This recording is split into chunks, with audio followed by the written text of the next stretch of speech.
Hey, what's up, Sounds Quest more hookers? Oh, Quest What's up, hookers? hookers? No, Quest. How about just hookies? How am I? None of these things Let's sound play good. hooky. Has What up- Bien Cue spoken? hookies. Has Val? I'm still not on board with any of these. Bien, are you Except for there? questies. I'm here.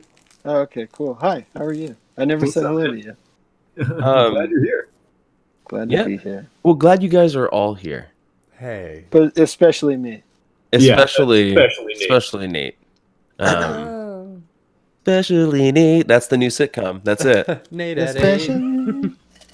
Well, so welcome, Questies, isn't it? No? Sure. I don't think it's it.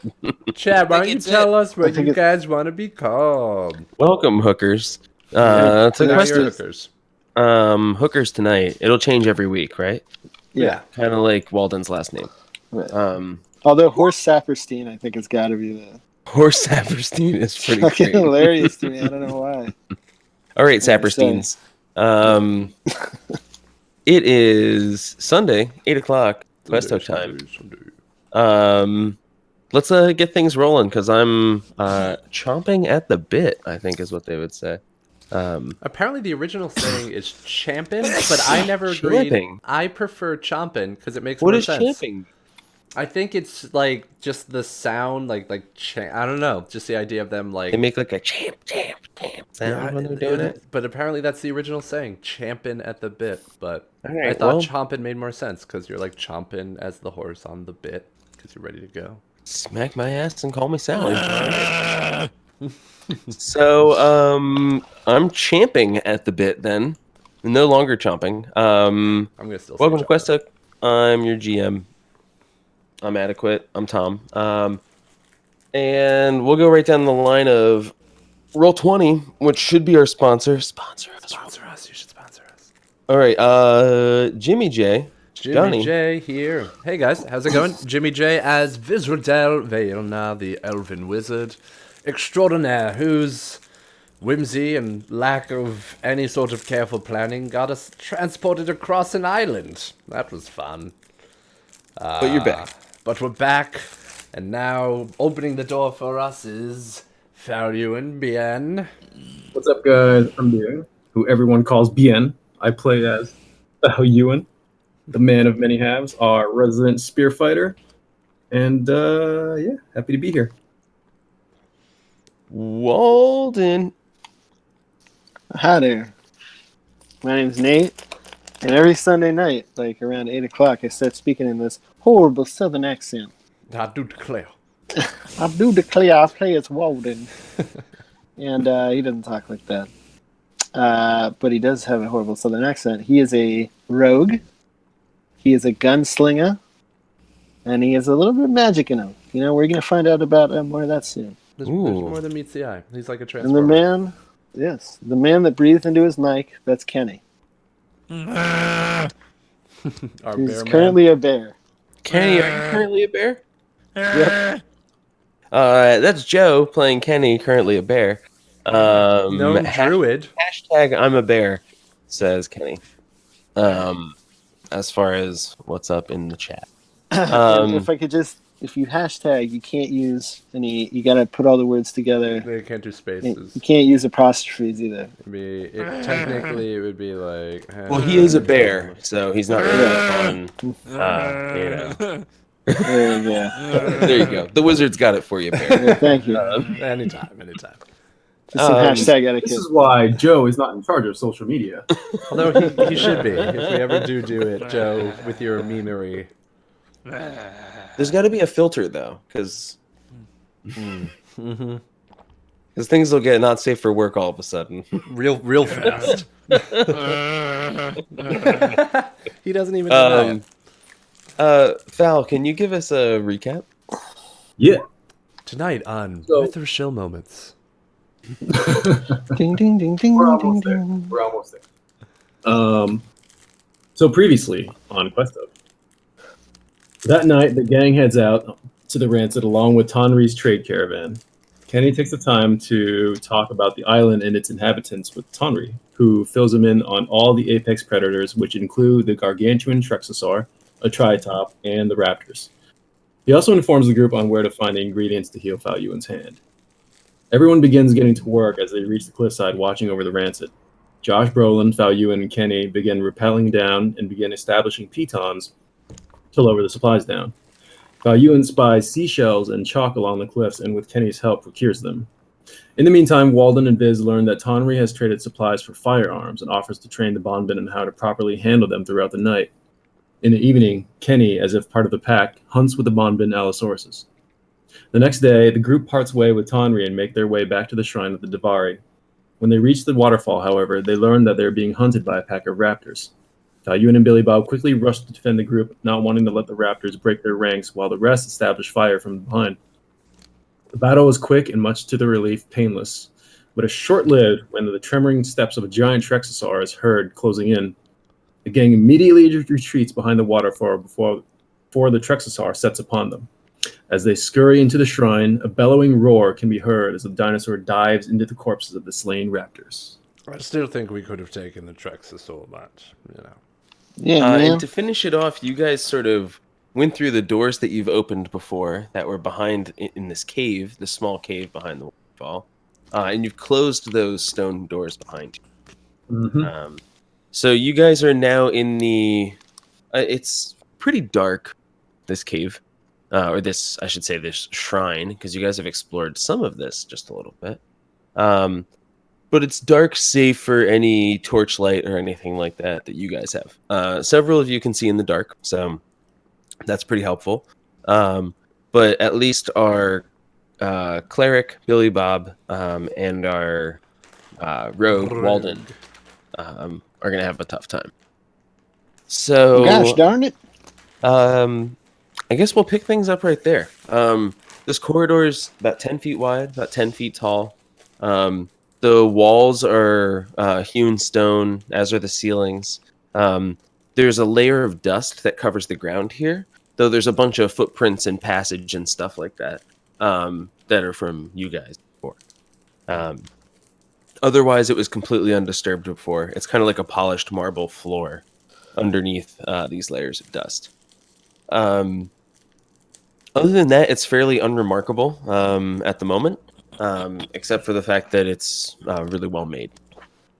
So we'll pick things up right there in the dark. What do you guys do? Hey, who's touching my butt in the dark? Oops, sorry. Can I take out my hooded lantern and I will use a flask of oil Yeah. and light that shit? All right. You light up the hallway. I'll give you guys a little more light. So I just have like the fog of war. So I'm just gonna light up areas for you guys. Oh, cool. So the hallway continues down in front of you guys.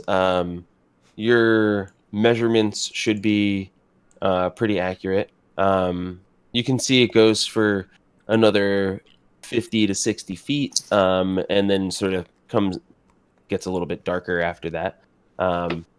And looks like in the distance, in the shadows, it ends in a T. What'd you guys like to do? Is this our formation? That's entirely up to you. Well, Fal and I have already been in here a bit, so we know this T. We were going to go down, right, Fal? Yes. Past the crystal. Nobody touched the crystal. Now I'm that gonna give you Walden guys is a here, bear. maybe he can open the door. Oh, yes. Wait, that crystal's the thing that got us into this mess? All right, so there's the Yeah, bear. this is what got us teleported across the island. We'll leave your token behind for now, Kenny, and can you you can make me control the bear. large as well? Yeah. I think you wait. took up all the squares. Yeah.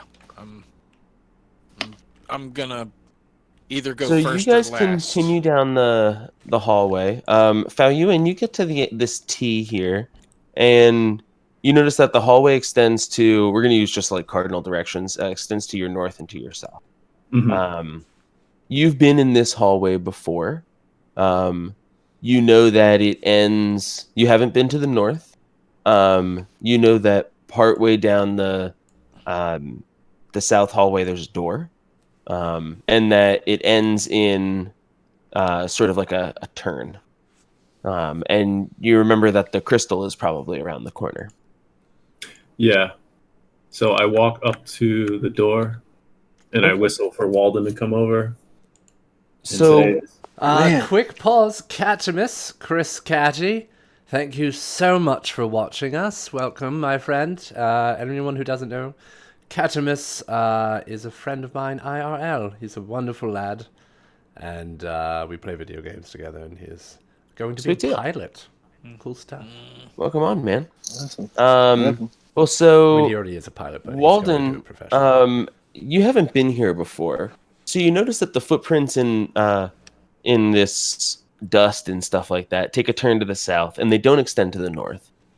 And this door that Falyuan leads you to is fairly large. It's about 5 feet wide, and about 7.5 feet tall or so.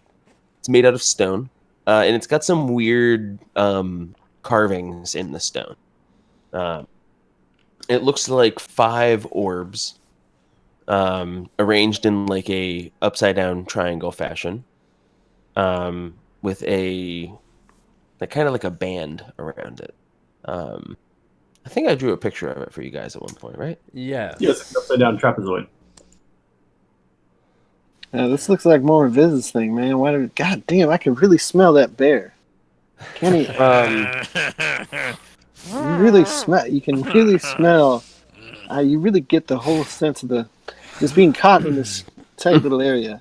Anyway, So it's unclear as to what the symbols or anything like that mean on this door. And the circles, they're empty, right? They're Yeah, they're like, it's almost like they're like hemispheres. Like And they- it's like and they- it's like a divot, you know? and they look like they should be filled with orbs of some kind. No, not necessarily. Oh. It's just it could also be a design. well, I guess I should investigate it. Yeah, do you want to like search around? Like what are you trying to do? Well, Fal, why did you want me to look at this? Seeing if there's some way we can Thoughts? bypass this mechanism, perhaps, and maybe get through the door a different way. Well, perhaps I So could they take a do look point at out that there is a stone lock on this door. Well, you perhaps to hold I like should a start there. Would require a rectangular key made of stone, you would imagine. And this is something that you guys found before, but you were unable to get through, right? Yes. I had just figured that since you had unlocked doors before, you could do it again. Sure, man. What is unlock now in 5? Sleight of hand? No, it's not stealth. It's I think it's sleight of hand. With Oh, sleight it of is. hand, with your thieves kit, you get an extra advantage for whatever. Yeah, let me bring up D&D Beyond. D&D Beyond. Looking up Yeah, a because you have a thieves kit, right? All roads Yeah. start with one. And I made another one when we were in the other weird temple. Right. Months ago. God. Nah. God damn. Oh, it's called Thieves' Tools. Oh, my bad. Big fuck up, John. You Thieves' son of a Tools. You can add your proficiency bonus to ability checks to make to disarm traps or open Larks? Okay. larks. And proficiency Have a lock. Your proficiency bonus should be on the top of your plus character 3. sheet. Yeah. Yeah. So I have a 7, so it should be a plus 10. So yeah, you can make me a. Pretty sure it's a sleight of hand check, right? Yeah. 12. Diggity All dog. right, We're a starting 12. good. So yeah, you are unable to pick this lock. You don't break your thieves' tools or anything like that yet. But it definitely seems like that could be a possibility if you were to try this again, fail. Well, I have a backup pair of these tools. So Yeah. Well, if you think it's worth it. Just shine your light in there. Yeah, Give me I'll advantage. use a light spell to shine the mechanism a little bit closer. I'll put Do you wear a hat or you wear your cowboy hat, right? I certainly do. I'm going to make the front of the band. I'm going to cast a light spell on it, so it's like a miner's hat, so you can use that to look at where you're That's working. pretty sweet. Can't see shit. It's in my eyes. Ah! All right, I dig that. So I have like a bejeweled razzle dazzle on my hat, and he just lights up that. Yeah, imagine it's like just above the brim. Yeah. Like an ass. I don't know what they put, like an ascot on those old cowboy Maybe it's hats. just like a leather strap that goes around. Yeah. Yeah. All right, and so it's being used as a miner's hat, almost to like shine. You're trying to shine into this lock as you attempt to pick it again. Yeah. All right, Does that give all me right. advantage? I'll give you advantage on that. I think that's pretty clever. Motherfucking teamwork. All 15, right. God. 25. So a 25. All right, so you hear the click of this lock, Oh, shit. and you feel like you have successfully unlocked it with a 20. All right, now Who guys, needs this is ancient unlocked, mechanisms when we just have a thief? but this is an old door, and I'm thinking we might want to still check around it for traps or something. I agree. I will. So yeah, the door hasn't moved or anything like that, but it's basically one of those things. After you hear the click, there's like a little like shutter of stone, and this thing is definitely like openable. You think that the door is going to be slid to the south. Viz to your is left. going to check the cracks and the bottom if there's any sort of, wire or catch to a trap, basically. If there's a Yeah, trap. why don't you make me an investigation check? I will do. Ooh, 26. All right. The door does not seem to be trapped to the best of your knowledge, Viz. You're, not as versed with the standard thieves traps, but at the same time, you're pretty good at searching stuff, so you don't think it's trapped. Fal, we're gonna fix your hand. So why don't you open it with your bad hand there? And, Will, I know you're already Kenny. missing some fingers on that thing. Let us open this door. Don't foul. Viz will get out of the way. All right, so you guys are gonna open. You're gonna open the door. We're gonna pull it or push it. We're gonna Savage. dope in the ore. Do you really think that that's a good idea? No, I'm just joking. Ah. Sorry, I just wanted to hear what you would say. All right. Frankly, I do think it's a great idea. Frankly, my dear, I don't give a damn. Frankly, Fal can do it. Just 1 second. Val, take the hit. Oh, that's Ain't sad. no skin off my back. But it will be a skin off of Val's. Yeah, honestly, it's too. There's not enough room for Val.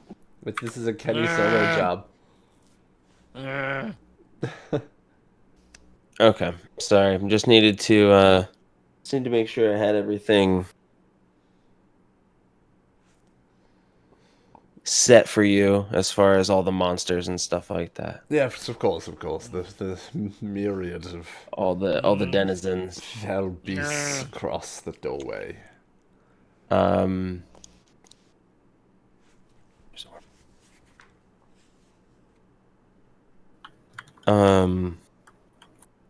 All right. So you guys open the door. Said Bear and Falyuan. It's just Bear. Just Bear. All right. So Bear, you put your claws into the side of the door. What's your strength, Bear? The strength of a bear. 19. 19. Okay. Just make me a strength check. Door's stuck. Fal's stronger than that pair. Actually, I think Fel's got a higher dex than he has strength. Yeah. 13. All right. This door is stuck. Bear, you're like, it's tough. You cannot do it yet. You can try again.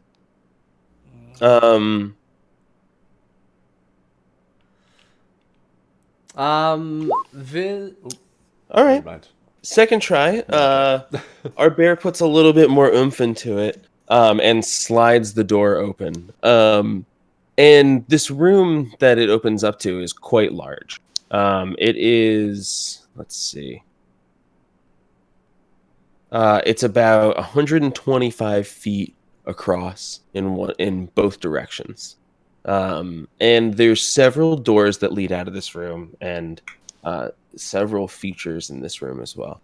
It's also lit with a small amount of like light purple torchlight. So I will reveal the area.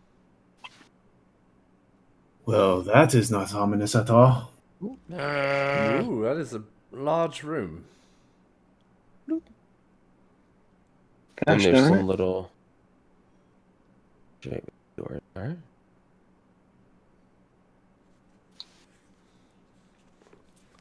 Okay.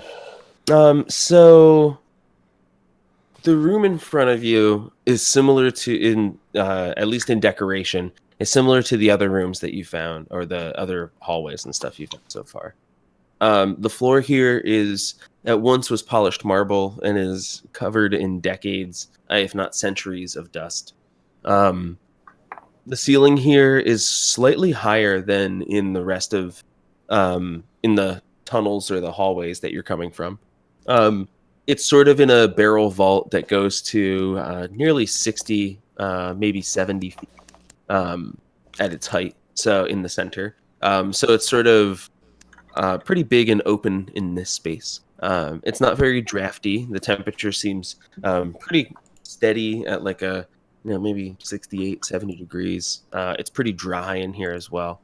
You don't feel like a ton of humidity. At the same time, it's not like bone dry desert like conditions or anything. The things that stand out most when you guys like kind of peer into this room, one is that the room is lit with about every 20 feet on each wall. There's a sconce that has a purple torch or torchlight kind of hanging in it.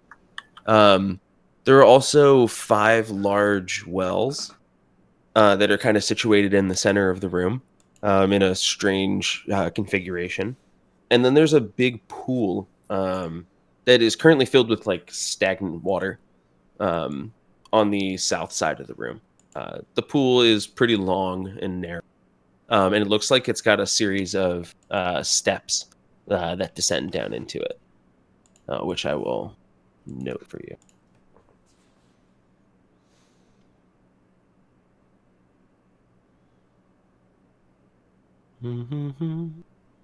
Ooh.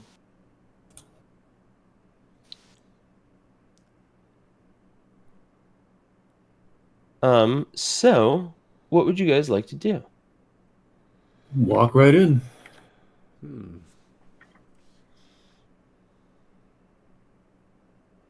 Okay. So Fal, you enter in and you get the feeling that you're the first person, living person, to have been in this room for a long time. You know, it's one of those things where it feels like this place is just like old and neglected, you know. And there's dust everywhere. Yeah, there's dust caked all over everything. You know, it even forms like a scum almost on top of the water. The walls here have numerous tapestries and stuff all over them. As you step into the room, you can see. Some of them are over 20 feet long. They're enormous. Tapestries, you say? Yeah, tapestries.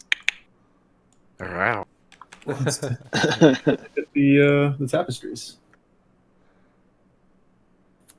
I'm Are guessing these they're holes in the ground? Yeah. Those are the wells. Oh, They're wells. about they come up to about 3.5 feet high or so, and they're made of. There's like basically they're like circles of marble that are about 3.5 feet high off the ground. Value in the most nearby tapestries. It seems like they depict.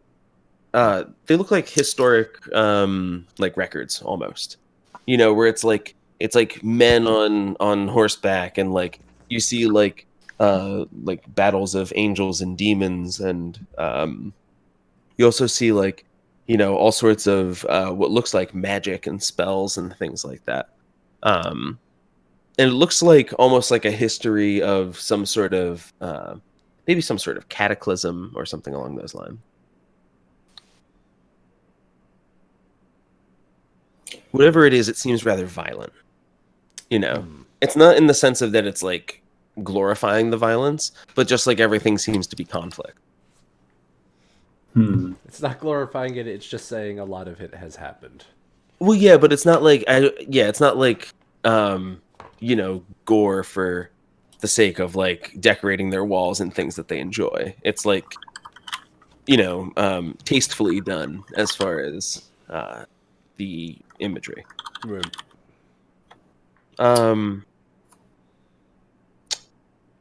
Walden, what are you doing? Well, I was pretty interested in these purple flames. Are they emitting heat? Yeah, you go check one out. No, it's not emitting heat. I will save the oil in my lantern and can I remove one of these from the sconces? You look at it and it looks like it's sort of just floating within the sconce. I'm gonna touch it. Yeah, it does not hurt. This is going to do an Arcana check on that purple flame. Yeah, what are you trying to figure out about it, Viz? As he looks at it, is it... so it produces no heat, but it produces light. Is it an illusion, or is this actual tangible flame that is being evoked? Evocation, as it were. You think that it looks like it's... that it's similar to... Like, is your light spell an illusion spell? What is or is it a conjuration spell? Alright. Let me just find out. Oh wait, I can just search in Roll20. Yeah, or in D&D Beyond. I don't know how to search in D&D Beyond. You just go to the top and there's a search icon and you just type in... It is an evocation spell. Okay, now, so this is... Yeah, go ahead. Well, it's not on a torch? It's not like the end of a torch. Oh, okay. No, so I'll it's keep like my a lantern sconce lit on the then. wall. Got it. And Okay. it's like floating within it. Okay. And when I try to take it down, when I try to take it down, it does not come with my hand. No, it does not. Your hand, kind of like your hand doesn't necessarily like pass through it. Like it's like an illusion. Like you can feel like a little bit of resistance when you pass through it. That it's actually like physically there. It's just it doesn't hurt. I just thought I found a free power source there. Never mind. Thanks. And so, Viz, as far as you're concerned, this is like magical fire. It just doesn't, it doesn't produce like heat. Are the sconces themselves? Like, is there a crystal within them creating the flame? Or go ahead and make me a perception. An Arcana check. I shall. And I rolled a 17. Well, so you think that this is probably some sort of like ever burning like spell or something like that, and that it's just been like some sort of permanency has been cast on it to keep it in this exact spot. Which, I mean, that's a lot of resources to keep all of these torches on a permanency spell. This place is quite well magically supplied. Like someone spent some time. Yeah. Viz relates that information to the party. Whoever created this place knew what they were doing and put a lot of effort into it. Very interesting. What did you find at the wells? I didn't look down them. If you want to check it out with me, with your Let's look down them. Yeah, so you guys walk up to the edges of the wells, and there is liquid. There's in each of these. And you can't really see. It's like kind of murky, and you can see that it's maybe about half an inch or so below the surface, maybe an inch. It's like pretty full. All right. But it's like kind of covered in like this silty dust, almost like a scum, because it's so dusty. I'll blow the dust off the top and scoop some of the liquid into an empty vial I have in my pouch. Okay. So you scoop some water up out of it. Do you just like scoop it with your hands? Do you? How do you scoop it? Yeah, I'll just use my hand. Okay. Yeah, you scoop some water out and pour it into like a little pouch. Do you have like a vial or something, or like into a? Yeah. I just have like empty glass vials just in case I Okay. find cool I would liquids. say you just like dunk one in there. Yeah. And yeah, you fill it up with a little bit of liquid. And it's just water. Looking at it, you like hold it up and like look at it. It looks like water. It's kind of bluish, kind of murky. You know, kind of like not clear necessarily. You can see it's like cloudy. You're not really sure what it is. I hand it to Walden. What do you make of? Do you think it's just fetid water? Looks to be just like water, man. Should we keep exploring? Might as well. I mean, if this is a Davari temple, I'm sure they have a lot of fantastic secrets. Yeah, man. Let's see what we can get. And through past experiences, I've found things are often hidden behind tapestries. True that. So we should check behind literally every single tapestry in this room. Hey, Fat, what do you make of all this? I don't know. I'm just looking at the tapestries right now and seeing what they all hold. So the first one was a battle. Are they all? Fel, why don't you make me an investigation check? I would love. And same thing with you other two guys. Investigation? Yeah. And I'd also like to know what the bear is doing. Oh, yes. Talk to me in human language, bear. What are you doing? I'm gonna keep my ass sat in the doorway, Okay. pretty much. Billy Bob's gonna come inside. That's fine. I'm just gonna make sure we don't get shut. And just sort of in hang out. On. Okay, so you're just gonna make sure nobody comes in, sneaks in. Yeah, I'm gonna keep my ass in the door and keep my eyes pointed out away from. We have a what my guard party's doing, bear. This is the best. and make sure that we don't get snuck up on from behind. Grr, I'm a bear. Alrighty. I've got like maybe another hour and a half as my bear form, I would think. So I'm just gonna use Viz it. throws you like some meat we've gotten over the hunting over the days, you know, from somewhere for you to chew on.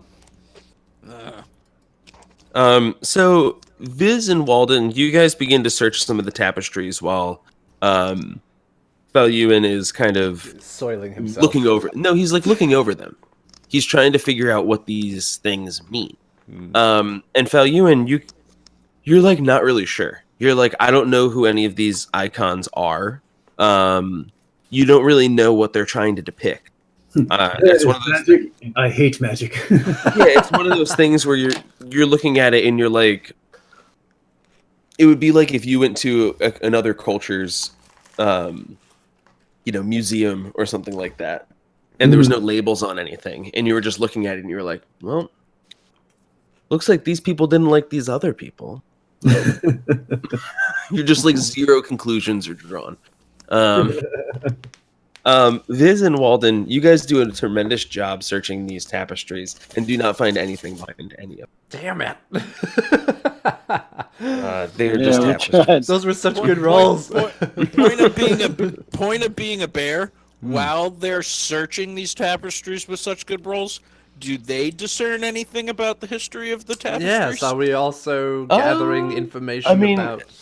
That was not said that I mean, was we're something looking they at were- them as we're searching them. Are we like getting a sense of like, oh, these blue guys seem to be something? All right. Well, how about somebody make me a history check? I will That's gladly do Viz. that. Viz is probably. 23. Okay, so we're gonna say that you guys spend about half an hour or so, like combing through this room. You know, you're searching behind all the tapestries and stuff. Maybe even a little more than half an hour. And you're looking at all the tapestries. You guys are talking about it a little bit, trying to figure out, who are these people? What is being depicted?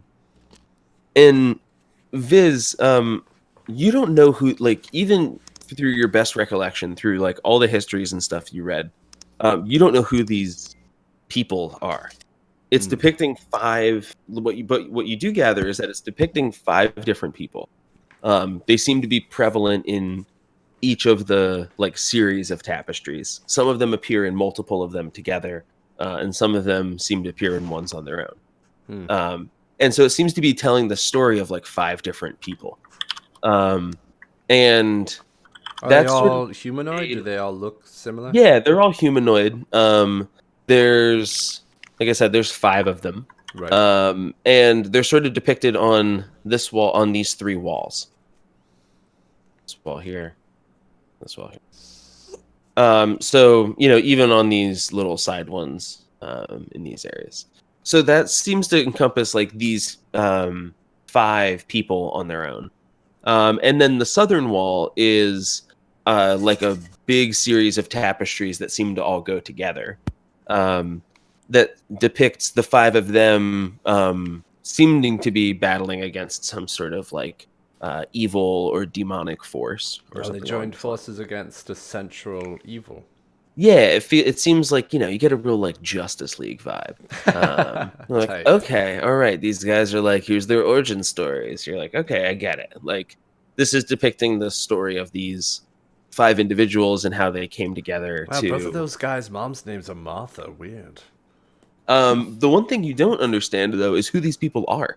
Right. And why they're so Because important. yeah, and even with like a really good check, it's one of those like you're like, well, I don't know, I've never heard of these people. Also, it dawns on you that this temple or the shrine is really old, and that this might be something from even before your time. Yeah, am I getting a sense like thousands, tens of thousands? You're getting the sense of probably 1,000, maybe more years Okay. ago. So just like totally different age. Yeah. So Possibly those- thousands. Yes. So at least a millennia ago, these peoples existed and joined forces, as it were, against a great evil. And this temple was a part of it, or at least chronicled the journey. Yes, well said, Kenny. I'm with the bear. I think we might need to start moving on. Yeah, there's a lot of Unless side there's- doors. There's a stairwell. I mean, there is. Yeah. I mean, you guys can spend more time checking this room out if you want, or there are 4 other exits to this room. There are 2 exits to the west.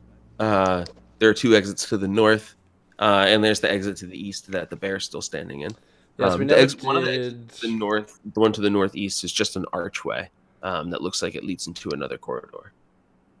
Does the water in the pool seem different from the water in the well? It's hard to tell. The water in the pool is like you can't see into it because of all the dust and like murkiness on the top. Like when like a pond gets like swampy looking. Yeah, Got those weird like swirls of stuff that like don't move. It's got Mm. lots Yeah. of it. like It looks algae like and stuff. I wouldn't say algae. Just like it looks just like Well, in a pond it would be algae. In this, it's just dust. yeah. And this is just like dust, like a heavy film of dust. Well, I'm gonna start kind of clearing away a little bit of it. And, Yeah, it looks like these stairs descend down into the dust. Ooh. Into the dust we go. Or into the into the water or whatever. So you're clearing it away like by the stairs. yeah. All right. Yeah. So you begin to like move the waters and stuff like that in this pool. Are you going into it? If it gets difficult, I will get into it. I mean, it's one of those things where you can like lay on the ground and like push it with your arms, or you can like wade into it and like push it with your arms, which would be much more effective. Yeah, I'll wade into it a little bit. Okay. So the water is cool. It's not cold. As you like sort of wade like maybe waist deep or so into it. And you begin to like, fan your arms out and like clear the water away, which starts to like just churn the water a little bit. And as you churn the water, it begins to sort of like roll a little bit, almost as if boiling, but it doesn't get hot. And the water like kind of turns to almost like a bluish, clearish color, kind of like what it looks like on the screen here, where it becomes like blue and clear, and sort of just looks like very clean drinking water. It also felt like very magical when that was happening. It was one of those things where you started clearing the surface and the thing just started like churning like a hot tub. And then like all of a sudden it went from being murky and like brownish blackish with dust to being like perfectly clear and drinkable. Do we try that with the well? Does that happen too if we brush the water around? Yeah, do you want to try it with the well? Yeah, I'll try it with one of them. I'll do the one closest to Foul down here. Yeah, go ahead and position your character around it. Yeah, so you just kind of like move your hands in it and Yeah. like kind of like clear the surface and stuff Yeah, off. like dip my hand in and like kind of move the water around a bit. Yeah, you clear off the surface, and similarly, the water starts to clear. It doesn't roll or boil like the other one does, but the water begins to clear and then sort of like stills itself relatively quickly, and an image starts to take place. Oh. You feel like all of a sudden this thing is like activated, and this is some sort of like a scrying I was pool. gonna say, it's a scrying pool. Okay. Do you relay that to your friends? Yes, I found these are scrying pools. We can take a look at each one, or leave them alone. I don't know what you guys feel. I think it'd be good to check them out, see what they're looking at. Val, what are you up to? What is a scrying pool? It's a magical pool of water that is basically watching something or someone. It's a view into a view on something or someone out in the world, or in the past if it's a recorded scrying event. So do not drink this water. I don't know about that pool. These, I mean, scrying water, it's just water, but yeah, I mean, you shouldn't drink it. Yeah, it'll ruin the scry. All right. So does anybody else stand around the pool with Viz as the image starts to come into shape? I am curious. I'll stand around with them. Yeah, I'll head over. All right. Billy Bob, come check it out, just in case something terrible happens. All right. Billy Bob will also watch. So you clear the waters away, and this image starts to take shape. And what it looks like is this blue, like this sapphire that's about the size of your fist or so, begins to take shape, just like right in the center of this thing. Oh shit! And it, it looks. I mean, I don't think you've seen this before, but it looks very familiar, or it like feels familiar in a sense. Right. Like, you get this. There's almost this like empathy that you're feeling with the objects and stuff that you're seeing. So it's sort of, I would say, the view almost like expands from just showing you this this sapphire, and it's sort of floating in what looks like the middle of this temple hall. And you recognize the temple hall. And it used to be filled with a zombie priest and numerous skeletons and things like that. It's the temple hall where one of your friends died, right at the base of an altar. But instead, what you see now is Ilrisa Lunari has been transformed into a small magical enclave. You can see numerous students, led by Calidorius, in the hall, moving about. Oh. It seems like they're unaware of your presence. And you can see that this crystal is just sort of hovering in the middle of the, like above where the dais was, like where the altar formerly was. The entire building has been, looks like, renovated and cleaned and changed. And you can sort of feel the power from this sapphire sort of like humming or thrumming through the room. Like sort of, let's see, engrossed in their study, you see all these, men of different races, a few women mixed in, probably about a dozen of them or so. And there's, books and tables and things like that all over the place, and people sort of coming and going.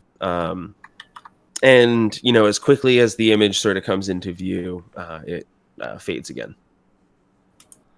just to back to sort of like a clear pool. So You look across to the bear sitting in the doorway, and he's giving you like a thumbs up or a thumbs down. Like thumbs up. Well, it's the past, so I don't know how helpful it is today. But the sapphire used to be held in Idrisil Lunari, but no longer, it would seem. The blue stone, or whatever it is, of these devices we're searching for. But I guess each one is going to show us where each stone is, so let's check them all out. Yes, I know. It's going to take a while. I plunge my spear in and start stirring this next one. And I watch. So yeah, you begin to stir this thing up, and once you sort of clear the waters, very similarly, an image starts to take shape. It sort of eyes in on this tower at the base of it. It's sort of deep in the snow, and you can feel like the cold and the driving wind and stuff. And this tower, it sort of pans out to this tower that's about 10 stories tall, and it like is the only thing that stands over this frozen tundra below. And at the top, you can see this ruby that's probably about the size of a softball, sort of like hovering above the ramparts. And similar, you can feel this like surge of like energy kind of thrumming from it. And across the tundra below, you can see hundreds of orcs and goblins swarming and shifting, all marching south. It's in fucking Mordor. God damn it.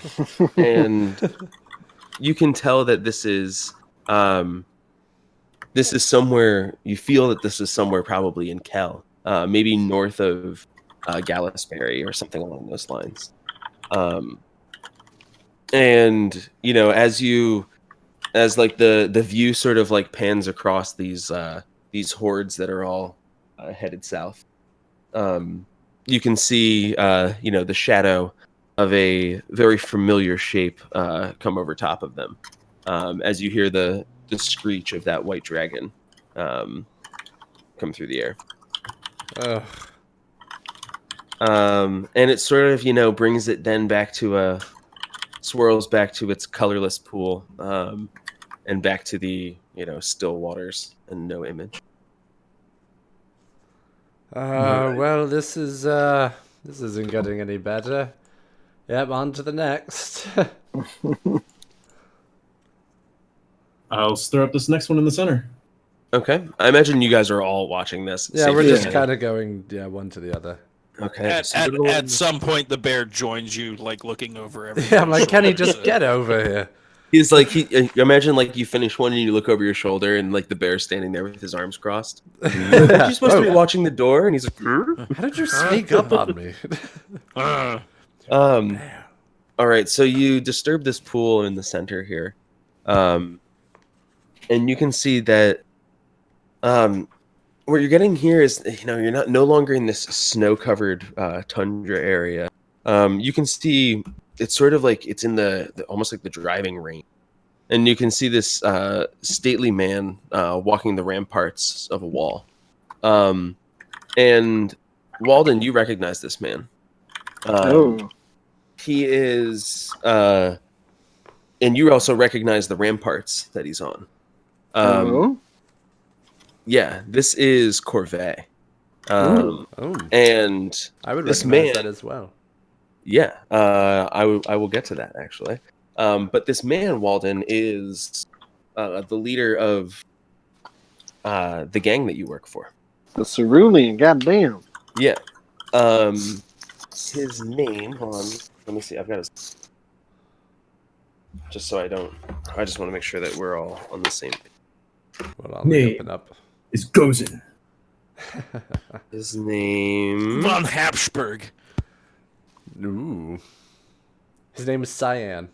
Circle of He works for the Three. Cerulean. Cerulean. Oh yeah, you know him as Don Johnny. Like Don, as in like Don Corleone or Don. Yeah. You know him as Don Johnny. Okay. But you've never seen him dressed like this. He's usually he's usually dressed more or less like a common thief would be. Leathers, like leather jerkin, like soft Did, covered boots, that did kind I of see stuff. the color of what he had? The color of what? The stone. The stone. Oh yeah, hold on. I will get to that. So yeah, you recognize him as Don Johnny, and he's got this this regal looking like light blue cloak on. And you can see that a topaz that's it's probably the size of a golf ball or so hangs around his neck, fastened into a jewel. And Viz, you also recognize this guy, Oh. but not as Don Johnny, because you've never met Don Johnny before. You recognize this as Zafir, You son of a bitch. the leader of the the Enclave. So while Walden's saying Don Johnny, Viz is saying Zafir.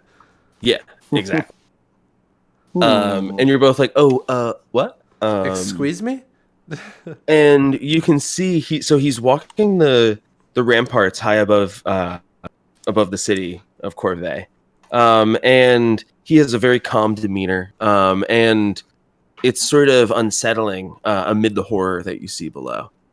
You hear men and women screaming and running for their lives as you see these men in blue cloak walking through the streets and sort of like with cudgels, sort of like beating people and chasing them into their homes. Done.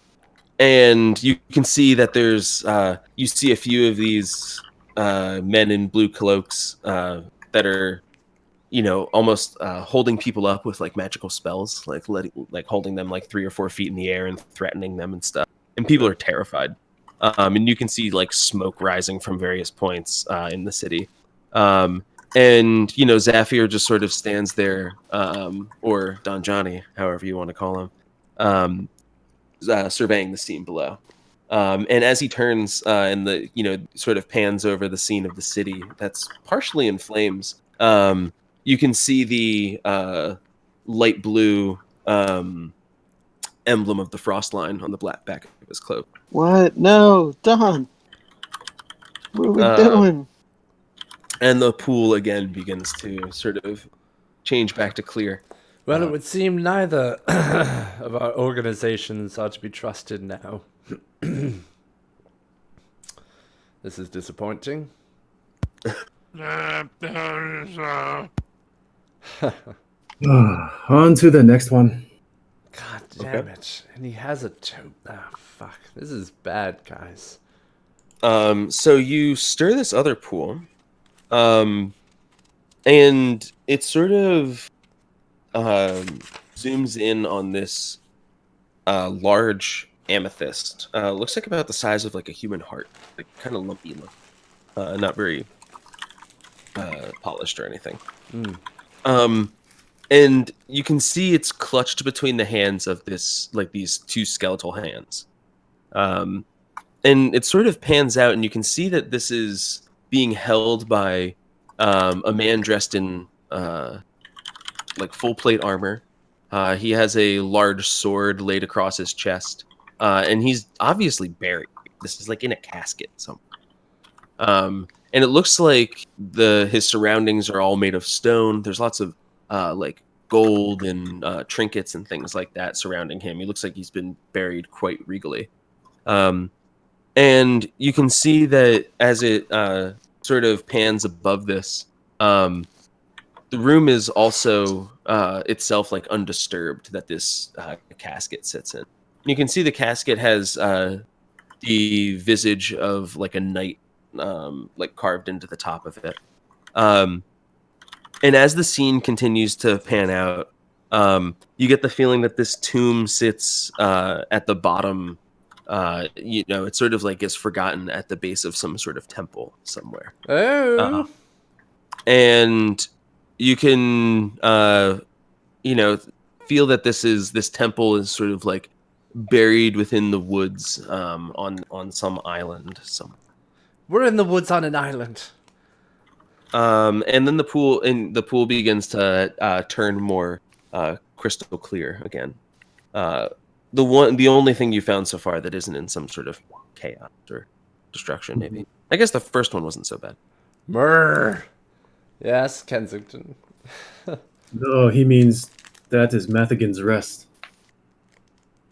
The island That's north. where we're supposed to be going in the Isles of Verdun. Right? No, that is northeast of Cal. We are southwest. Which one was in the Isles of Verdun? I think we are about to find out as Val Yuan walks to the last Over to the well. last pool. All right. Oh, there's one more. So, Fal, you gonna stir this one up again? Oh yeah. All right. So you stir this up, and it again starts to swirl and then go clear, and still, and it focuses in on this emerald, similar size to the topaz, about the size of a golf ball or so, and it seems to be nestled into this steel and glass contraption. And as it sort of zooms out, you can see viewable behind some glass, this little steel box that it's put into has several colored wires protruding from it, and running into numerous coiled towers that are sort of scattered around this device that is holding this emerald. As you can sort of see the room a little bit more clearly now, the coils stand several feet tall, and large bolts of this sort of greenish lightning continually arc between all of these towers. Oh. The surrounding room is filled with steel and glass equipment, mechanical in nature and sort of foreign looking. Numbers and letters flash all over these glass panels and disappear. And you can hear sort of the hum of like the mechanical hum in the background. Into view, this man walks past. He's kind of in what looks like best described as like tribal garb.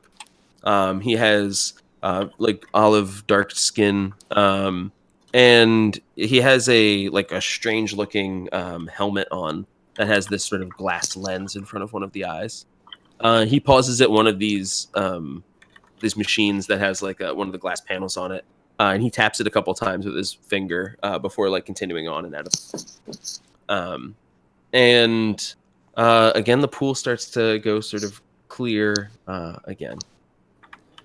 A tribal scientist with a giant mechanical device creating numbers and electricity is holding the emerald. I think that is our next target. Where would that be? So I'm sorry. I didn't give you that portion of it. I didn't read that portion. I'm sorry. I was supposed to tell you about that. I've kind of ruined the illusion a little bit. But it sort of feels that you're in high in these mountains. And you sort of get the feeling of this airy kind of space. And you're pretty sure this is one of the Isles of Verdun or something like that. Tight.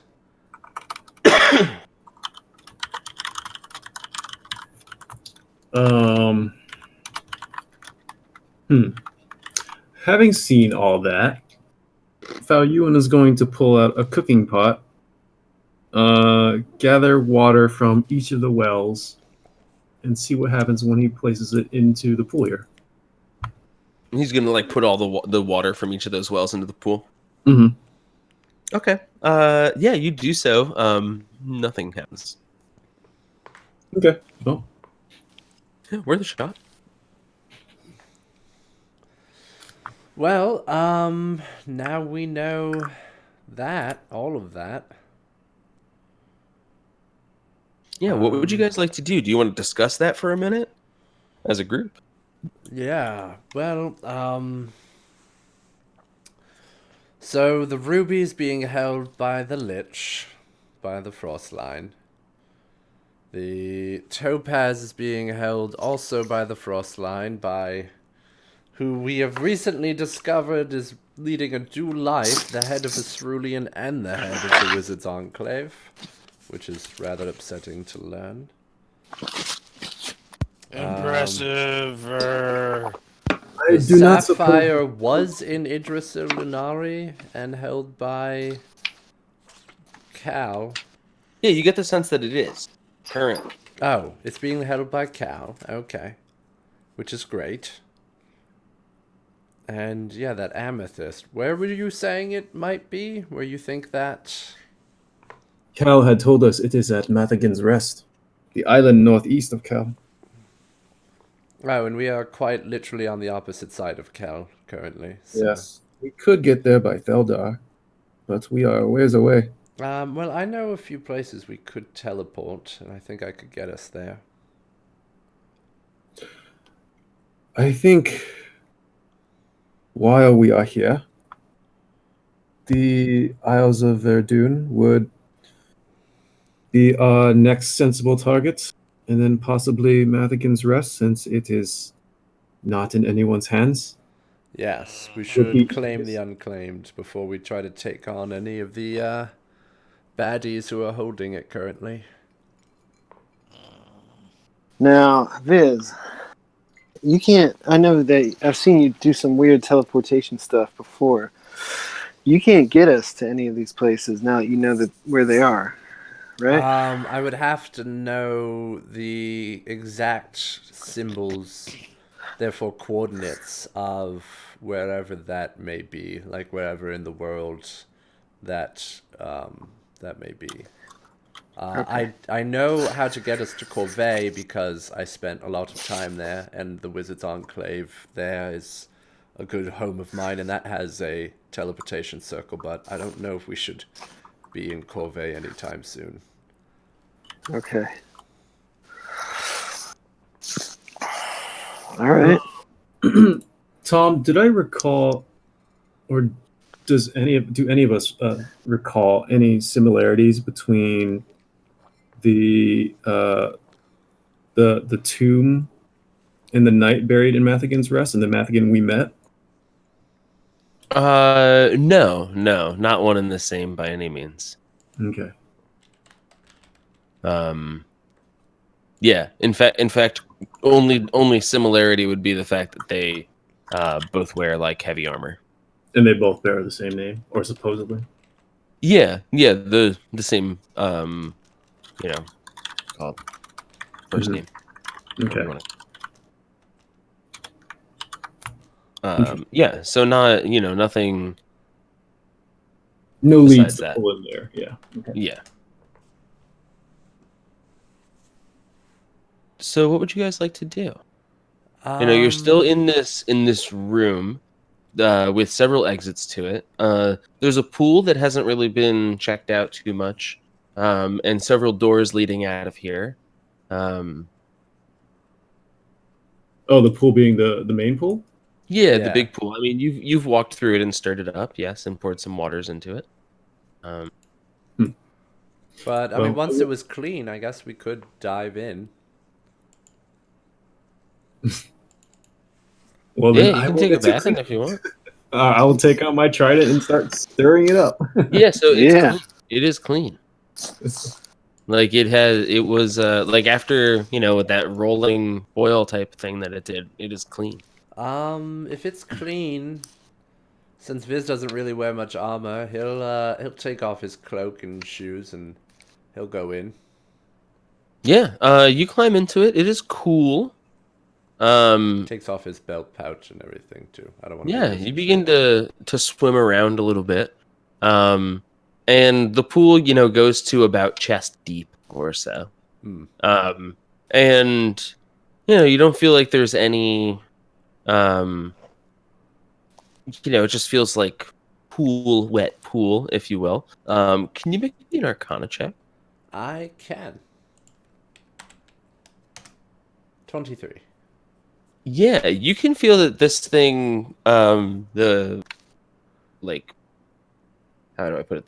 The container that you're in, like the pool itself, like not necessarily the liquid. Mm. You can feel that the pool itself is magical in nature. And you feel like there must be some way that this is some sort of like a summoning pool, and that someone might use this thing to, like if they're casting a spell or doing something, they might be able to actually like summon some sort of a creature from this, or a person or something like that, or even be able to like transport themselves somewhere else. And you think it like even the terms of like planar travel. Is there a way I think I could figure out how to use it, or is it beyond my understanding? It's one of those things where it's more like if you were to walk into like a science lab and there's like all the equipment, Right. but you don't know how to like you don't know how to use it necessarily. Right. So you like know what it is, you know, like what the Bunsen burners are and like where the flasks are and stuff like that, you know. But at the same time, you're like, yeah, but like if you want me to make something, like I don't know, But then someone put down an iPad, and I was like, wait, what? right? So you feel like maybe that there's instructions somewhere, but you don't Okay. know, you don't know exactly what this might be used for. I will keep my eyes out for any sort of instructional pool using scriptures or Yeah, I mean, records. do you know anything about summoning, about Um, conjuration? I mean, it's not my speciality, but I do know some conjuration spells, so I know, the school. Yeah, what kind of conjuration spells do you know? I know. Let's see. Um. Oh, familiar. Find familiar. Terry's a conjuration spell. Mm-hmm. Floating disc is a conjuration spell. But no, like summon planar allies, something like those kind of. Nah, yeah, I'm not Um, really. I'm not like bring something into existence sort of wizard. yeah. Okay. Yeah. So I think sort of spot on that. You're like, okay. Like I need to find maybe there's some spell books or something like that. That there's got like somebody can find a way to use them. Yeah, You're just sure. not sure how. I'm sure there's some sort of instructional pamphlet. Yeah.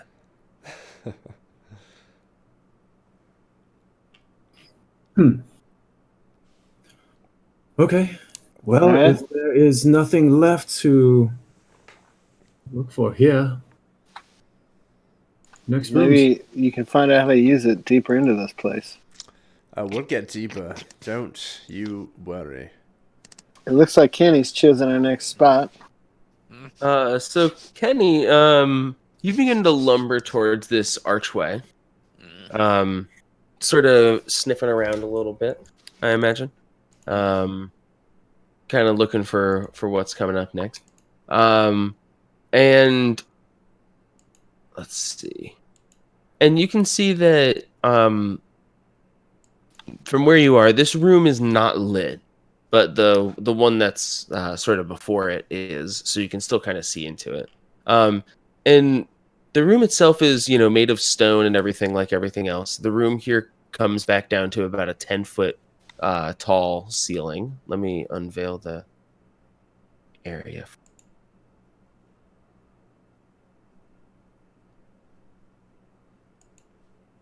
And I will draw a little here. The room itself has two exits, one on the north and one on the east side. And Kenny, you can see that sort of standing on the western side of the room here is a small like stone. It's almost like a square block that's about 5 by 5 feet or so. Maybe 5 by 5 square and then like 3 feet tall. And there is a like rusted chain shirt sitting on top. And let me show you where the exits to the room are.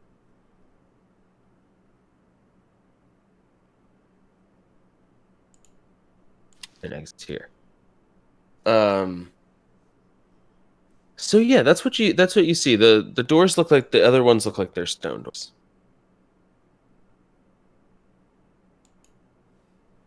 What would you like to do, Kenny? Talk to me. I'm just gonna move out of the way. I'll move into the room and then kind of Okay. up Yeah, the against the floor wall is so really people can dusty move here, forward. like we've seen before. It doesn't seem like this room has been disturbed in a long time. Let me just check something real quick.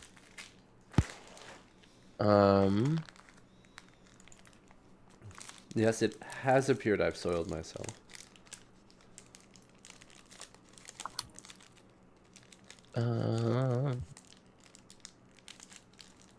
Okay. So now we know all the locations of the stones. That's pretty cool, guys, right? And they said the bear smelled Yeah, bad. man, The that's wizard's neat. over here shitting himself.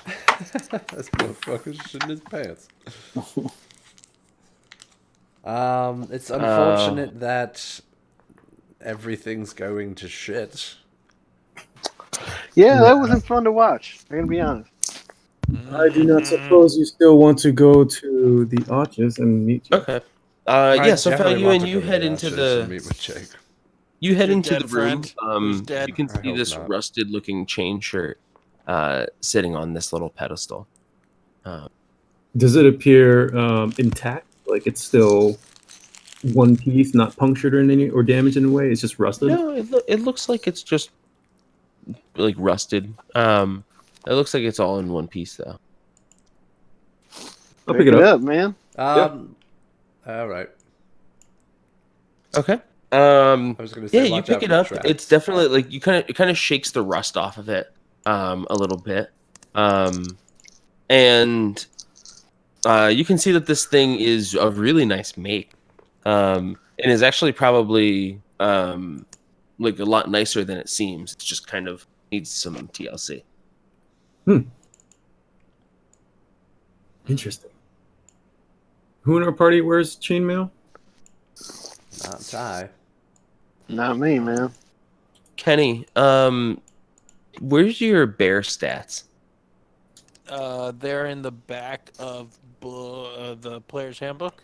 So what kind of bear are you? Brown bear? I'm currently a brown bear, correct? Okay. And now what kind of do you keep the abilities that like as far as your senses and stuff like that? Like your I think skills and everything? I'm Do you whichever's higher is what I get to keep. Is what really? how How it works. convenient. Let me just check. Do. How convenient of a rule right now to be saying. Right. That sounds Keen pretty smell. The convenient. bear has advantage on wisdom checks that rely on smell. Or perception checks that rely on smell. That's pretty neat. Passive. Sniff the chainmail.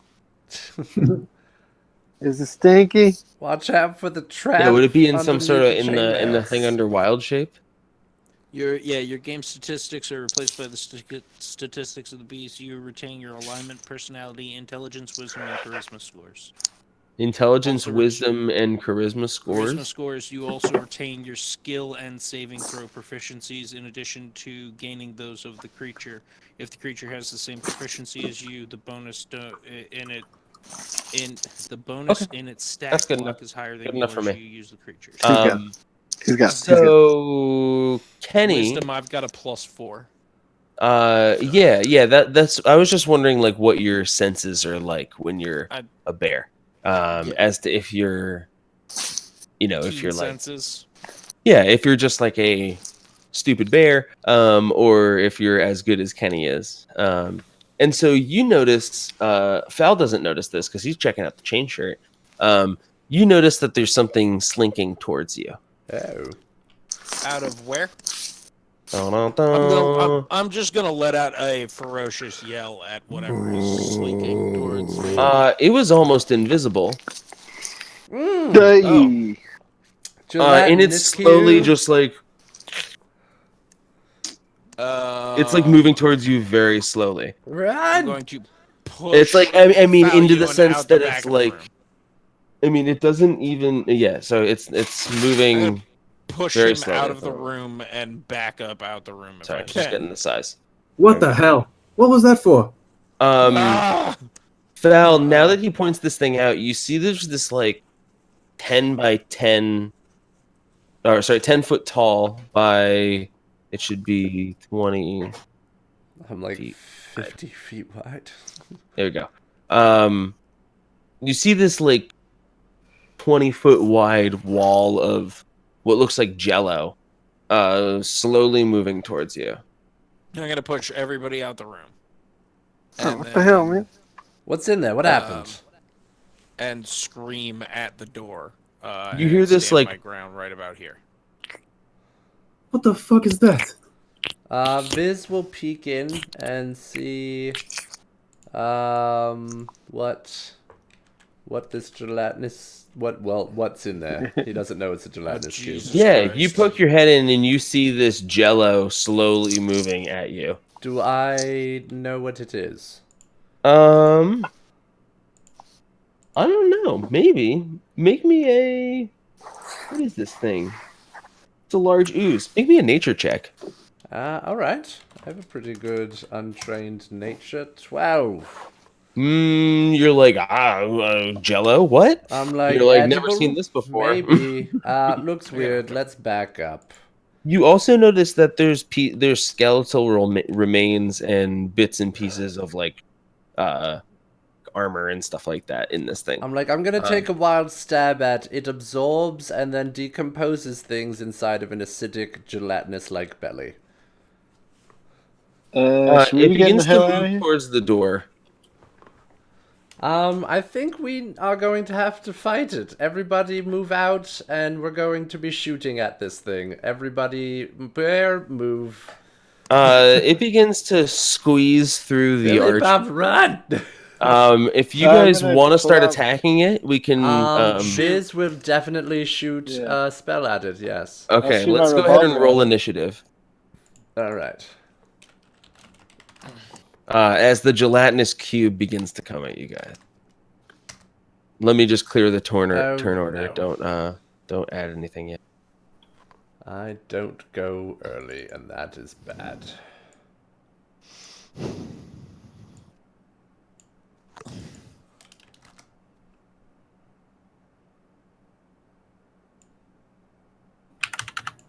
I really Okay, need go to ahead and take add your things. improved initiative. Next time we have a stat or feat opportunity. Great.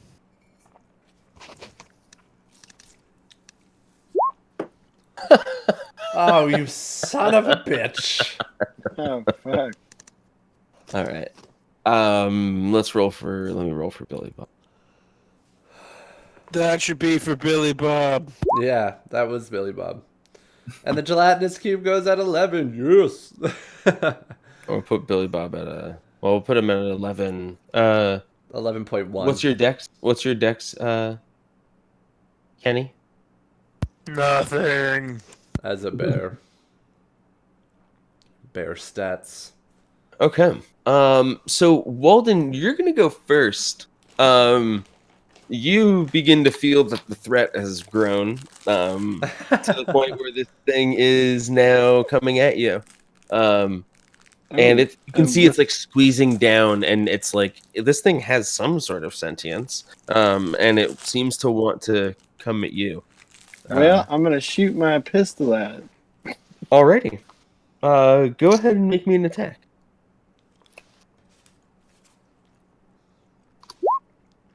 25. You hit. Can it be critically hit or sneak attacked?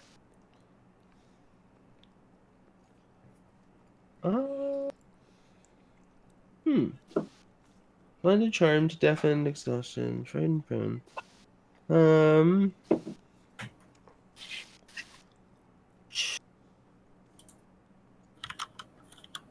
Doesn't say that it's immune to sneak attack.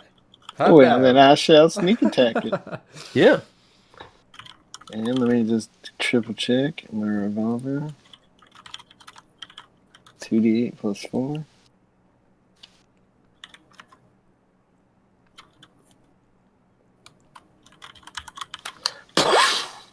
Oof, 8 damage.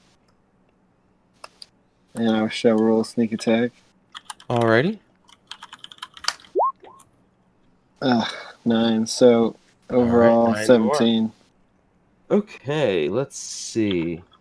Hey, that's 6 and 1. That balances out. You know, you take the good with the bad. Yeah, I And guess so. two's kind of average, so you did well. No, 2 is low. I'm Yeah, 2d8. The 2d8s, that is a bummer. The 2s. Oh, yeah.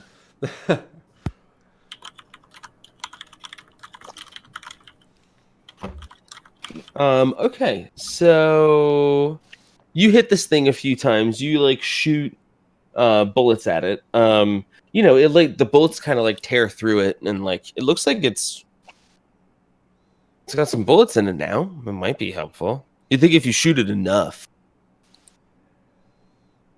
you turn Guys, to jello, like I mush don't know, jello. but getting shot. I'm gonna slide on over. Falyun? Oh, wait. Uh, Sorry, I'm sliding over here. Perhaps it just needs more damage. Ewan pulls out his shotgun and fires. Okay, you have a bear right in front of you. Okay. Oh, right. I'll move here. Can I see it from All here? right. Yeah. He's got a little bit of cover from you. You feel like if you got out in the open, you'd have a better shot. Just because he's like kind of around a corner. You see what I mean? Mhm. Oh, yeah. Okay. Then, how about here? Yeah. What's the range on Uh, your shotgun? Just checking. It was something like. I will double check. Falyun. Shotgun. Range 30 feet.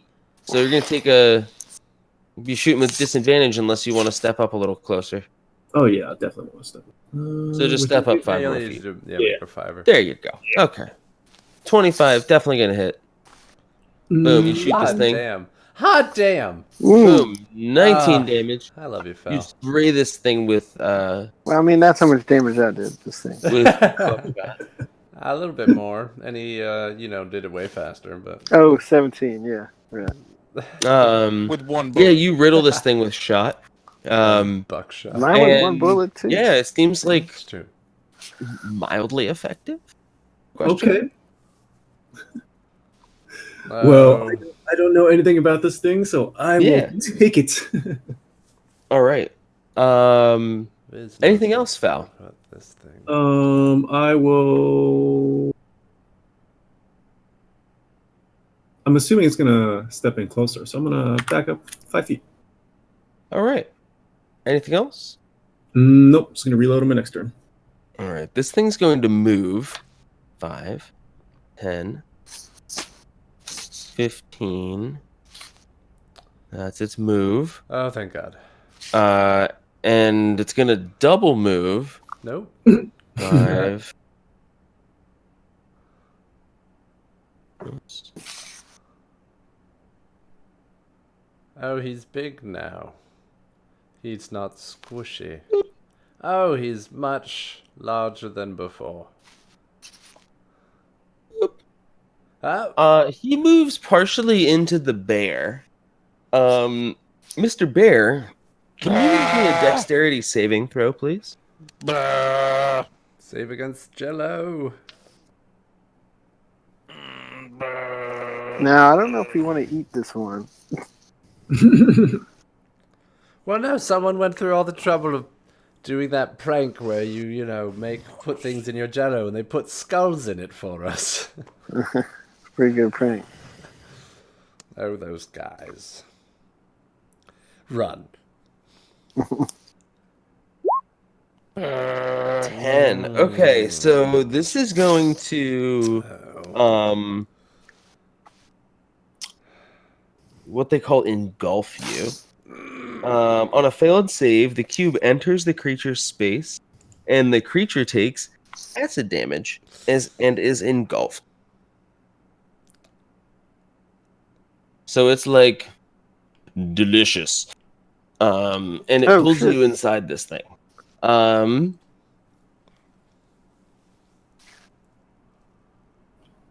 You're gonna take 15 acid damage. Oh, You cannot breathe.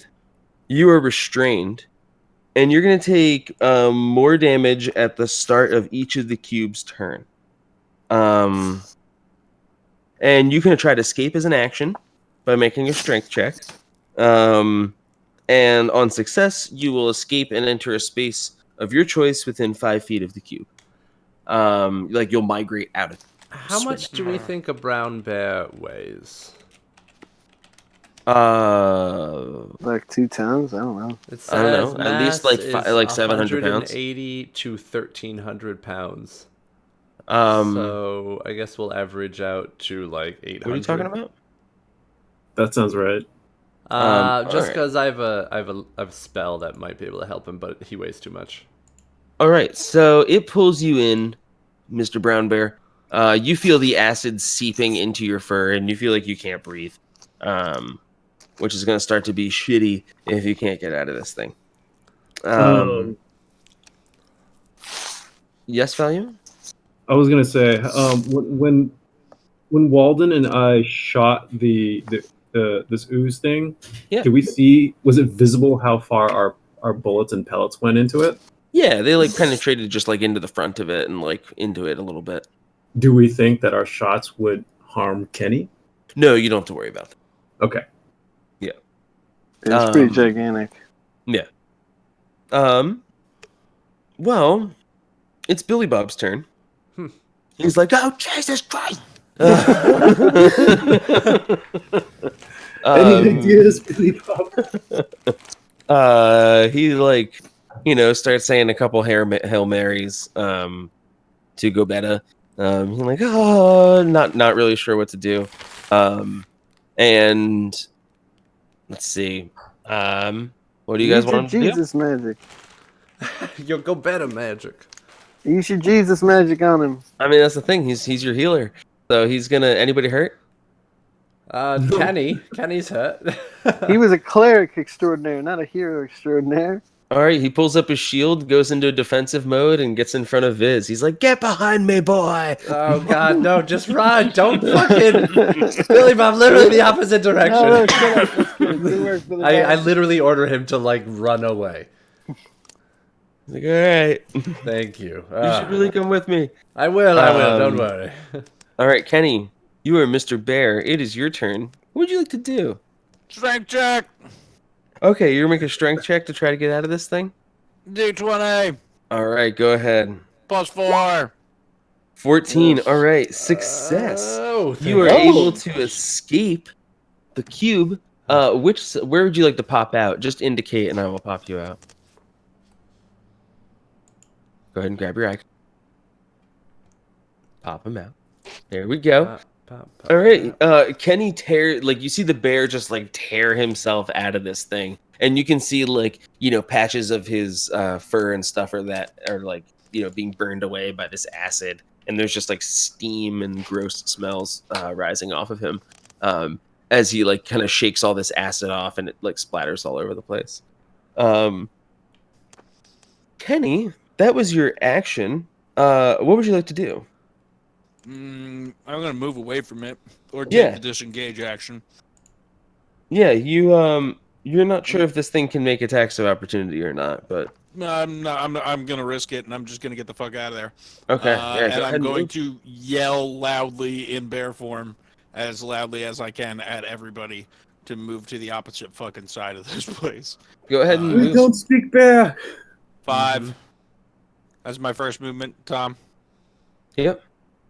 Would be 5, 15. I think I have a speed of 40. I can check. I've got your bear form open. You have a speed of 40, yes. Boom. So 5, 15. 5 more. It would be 20, 30, something like that. Is a full move. 10 more feet. You can move a little bit further. Move Damn. like down to here. Yeah. Perfect. So yeah, you run away from this thing. You're like, fuck that. Yeah. I'll be getting out of And here. as a bonus action, I'm going to turn into a gnome. Alrighty. I will grab your iPad. I'm just gonna lean over up against this fucking well and be like, guys, get the fuck out of there. Viz, fire. Fire, Viz, fire. I will. Everyone move. Viz, it is your turn. Yes. Viz will indeed take his druid friend's advice and move back and... Well, first he's going to cast fire at this thing. Flaming Sphere. It is a dex save. So you see Viz take a second, and he starts, kind of, not Kamehamehaing, but like he creates a dome with his hands in front of him, and a small spark starts, and then very quickly it blooms into this sphere of just churning magma and fire with sparks shooting off of it.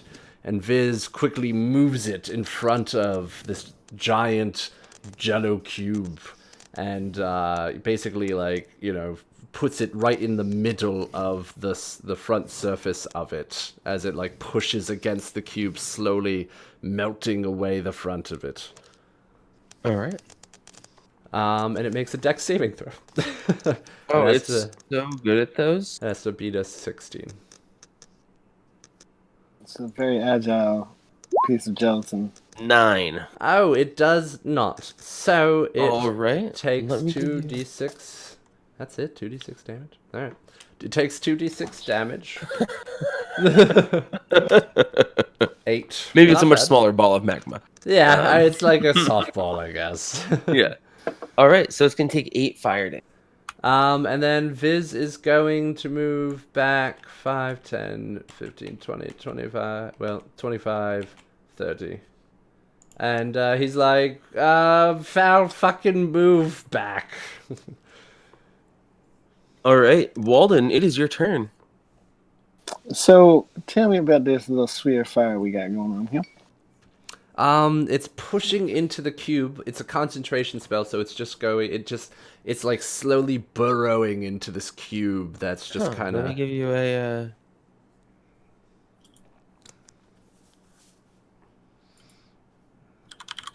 As it's sparking and kind of just slowly spinning on itself on a central axis.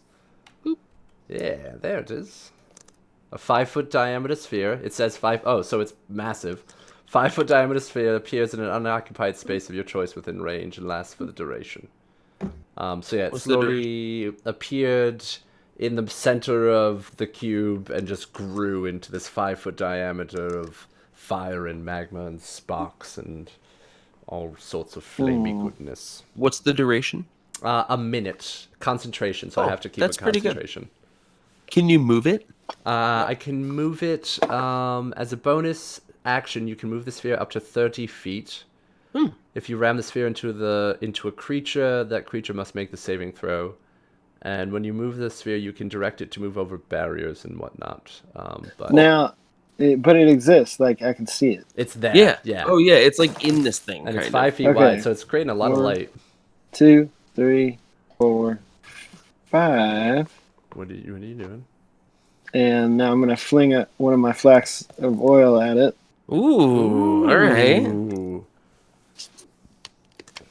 And that's Go what do ahead I and get as a bonus? make me an attack roll to try to hit the With the my actual- proficiency in Dex.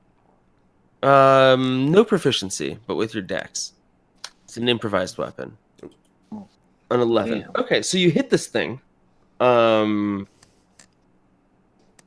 ahead and why don't you roll me 46 fire damage? Oh yeah. So basically, you hit the surface of this, and some of the oil licks the flames, and then it spreads across the front of this thing, on one of the surfaces. And now I have a bonus action, Get the fuck Cunning. out. and I would like to use that to dash. Yeah, go right ahead and dash. Thank you. Oh, Thank and bonus action as to GTFO. Yes. That is my turn. That is a good boner action. All right, Fal Ewan. No, really, value, and get the fuck back. Yeah, I'm going to back up to here. How far am I? Okay, I can go a little bit further. Is that far enough? 30 feet? Nope. Yeah. No, it's on. It starts on you, and it goes to. So it's you're at 40 feet. Yeah, I just want to know like whether or not I could have shot him from where I was. You cannot from where you are. Yeah. Well, I mean, you can shoot him. You just get disadvantage. Oh no, I was just measuring out like if I shot him first and then moved. So Yeah. I was going to. Also, this thing's pretty big. I mean, Yeah. just putting that out. Yeah. So shotgun to this thing's wherever its face is. Yeah, it doesn't have a phase. Yeah. So Part of the side that's still on fire. Yeah, you hit. Oh, perfect. There's actually a skull. It's a giant skull. cube. Yeah, it ain't trying to die. Oh, Dude, that's some my damage. God. Holy shit! All right, you like blast into this thing. It's it's starting to leak a little bit. Yes. Yeah, it does not look like it's in very good shape for a cube. Is it starting to put itself together like Terminator? No, not quite. 3000 or Not whatever? quite. Not quite. Okay. Bonus action to reload, and I am going to back up. All right.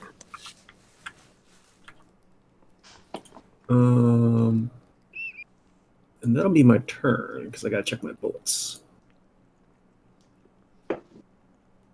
All right. It is the cube's turn. The cube is going to move, and I think the thing is going to stay stationary. The ball of fire. So it's going to move 15. And then it's going to move 5, 10, Billy Bob, no! 15. Right into Billy Bob, who can someone make me a dex saving throw with a let's see. He at least has a 2 because of his dexterity. So let's make it with a +2 to start. 14. All right. He saves. You can Yeah. move him down 1 square next to you. He This like Matrix stumbles backflip. backward out of it. Yeah, exactly. On a successful save, that's it. He just gets pushed back. He's like, "Oh no!" And this thing moves up next to him. It is Billy Bob's turn. He's like, "Oh, what the fuck do we do?" Smite that fucking thing! Did it just like move through the flaming sphere? By the way, Yeah. Yeah. how are we gonna All the way do? through. Does that just not do damage? It kind of just is like, all right, no.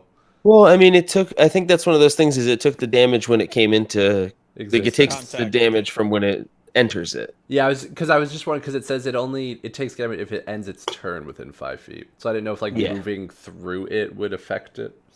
Yeah, I imagine it just it's one of those things that it's done its damage until it stays in there even longer. It does that And thing then- where it just like makes a hole the size of the sphere, so it like passes through the cube.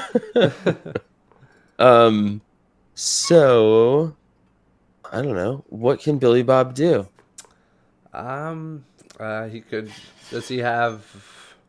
I mean, all So far clerics- he's just been smashing things. They have. Don't they have some spells? They have some like basic. I mean, he's not a full-blown player character.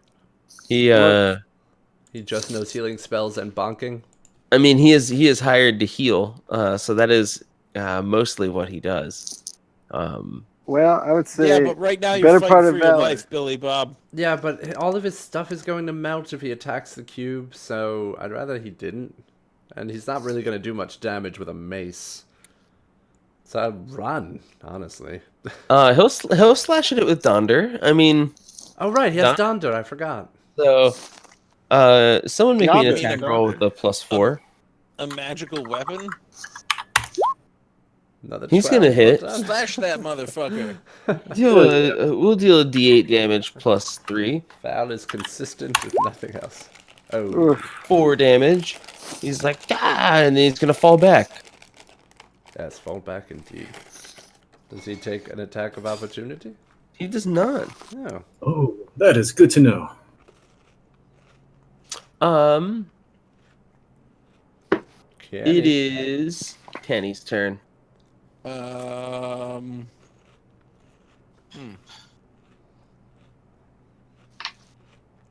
pull out my rifle and shoot this fucking thing, I guess. Did you change back to a gnome? Yeah, I did at the end of last turn. So I'm gonna move 5 feet to get on this side of the well, and I'll be shooting at a fucking asshole cube thing when. Oh, Jesus Christ. Oh. Ooh, crit fail, unfortunately. 12. Okay. Wait a No, second. you need me to When roll. It's a guns, D6. I need you to roll me a d6. but also there is a mechanic with firearms called misfire. So my feat with firearms gives me a chance if they misfire to like save because I'm trained with firearms. So just that's a thought. Let me check that out.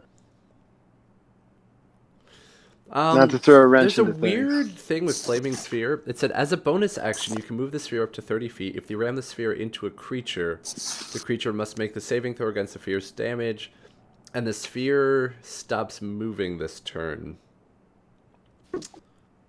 So I just, like, bonk it into him, I guess, and he'll... Alright, that's easy enough. But does that count? That wouldn't... I can still do an attack? Because it was just a bonus action to move the sphere? Is it a bonus action? It's a concentration action, isn't it?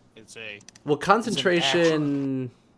It's an action to move the sphere. It's a bonus action to move the sphere, it says. But does the concentration of maintaining the sphere, is that an action, or can I cast Jolt? Can I cast Kenny, the weapon that you're using, does it have the misfire property? Does mine? I don't think so. Okay, I think it has to have the misfire property. Oh, What do you okay. specifically have? It says the misfire property is when you make an attack roll, the firearm and the dice rolls equal to or lower than the weapon's misfire score. The weapon misfires. So it's for like shitty weapons. Got it. Okay. So you rolled a what? 3 on my d6. A 3. Let's take a look. Crit fail. Rolled a 3. Roll me a d20.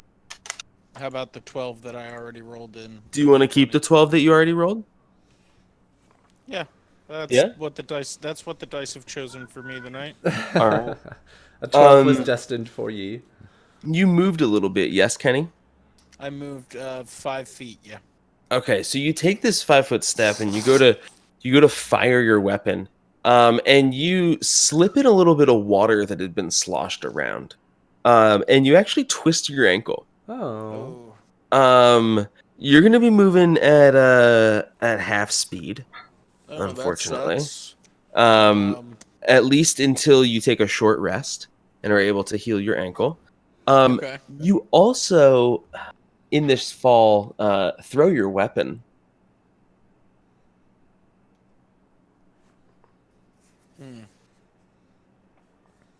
Into the cube. No. Well, To here. yeah, that's good. I mean, since I'll use got a 20-foot movement. No, a 20-foot movement speed regularly. So I'm gonna You use the have a other 40-foot movement? No. Normally it's 20. Oh, so okay. it's I moved. So yeah, 5, you can take another 5 feet. Or I can. You said I fell. No, you twisted your ankle, so you've moved 5 feet. Twisted my You ankle, took your but I shot. can move another 5. You did that you thing can where move you like another 5 rolled feet. your ankle really hard as you were trying to like run. But I didn't fall over. I was just. No, saying you're if not I had prone. to- No, you're not Okay, prone. You don't have to awesome. stand up.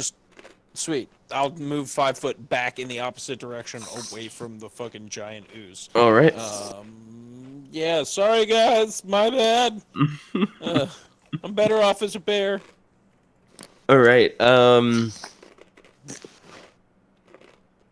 It is Viz's turn. It's my turn. Yeah, so Tommy, I had a question about my spells this turn. Yeah, what's up? Flaming Sphere. It says, as a bonus, I can move the sphere up to 30 feet and ram it into a creature. Yeah. But the spell is concentration. Can I also cast another spell and then as a bonus I think move the as long flaming as sphere? it's not as long as that spell doesn't require concentration. Yeah, I'm I just gonna think do so. a cantrip jolt. I'm just gonna do like a jolt spell at it. Yeah, I think you can, because as a bonus action, you can move the sphere. You can move it into another creature. Yeah. And have it make the saving throw again and take damage like it did when you first created it. And then that's just a bonus action. Yeah. So as long as whatever you're casting doesn't require concentration, um, you're Or at that point, if you do cast a concentration spell, the sphere disappears. Yeah, it'll disappear. Yeah. So I will move back. Can I see how high are these wells? You were saying? They're 3 feet, Oh, three so and a I half can feet, see over maybe. them fine. Yeah, yeah. 5, 10, 15, 20, 25, 30. I'm La-di-da, going Mr. Tall Man, to I can see over your cast. wells. Yeah, right. Over 6 feet is a marvel. I cast Jolt at this. Actually, no, I'm Alrighty. not over 6 feet anymore because in 5th edition I'm shorter. So I'm doing an attack roll, d20 plus 4, I believe. 5 because of my intelligence. Oh, nat 20. Wonderful. All right, critting with the jolt spell. Can you roll Yeah. me a d6, please? I shall roll a d6. That is You a break 1. its arm. All So right. nothing So happens. no extra, just normal. You can do maximum. Or So sorry, it's yeah. it's 4d20 now. Or 4d10 for I was damage. gonna say 4d20. Ha Wow. ha ha! Yeah, you didn't hear? Alright, so it will take pretty good 23 Whoa. electric damage from my jolt spell. And then, as a bonus, I'm Alrighty. going to slam this flaming sphere into the back of it, and it'll have to make a dex saving throw. So before you do this flaming sphere portion, Oh?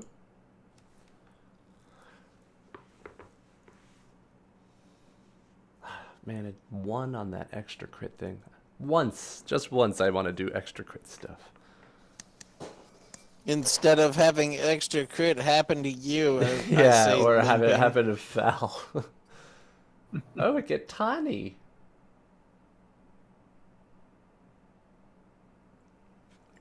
It's like Baby Mario or God Yoshi's damn it. Islanding. Oh no.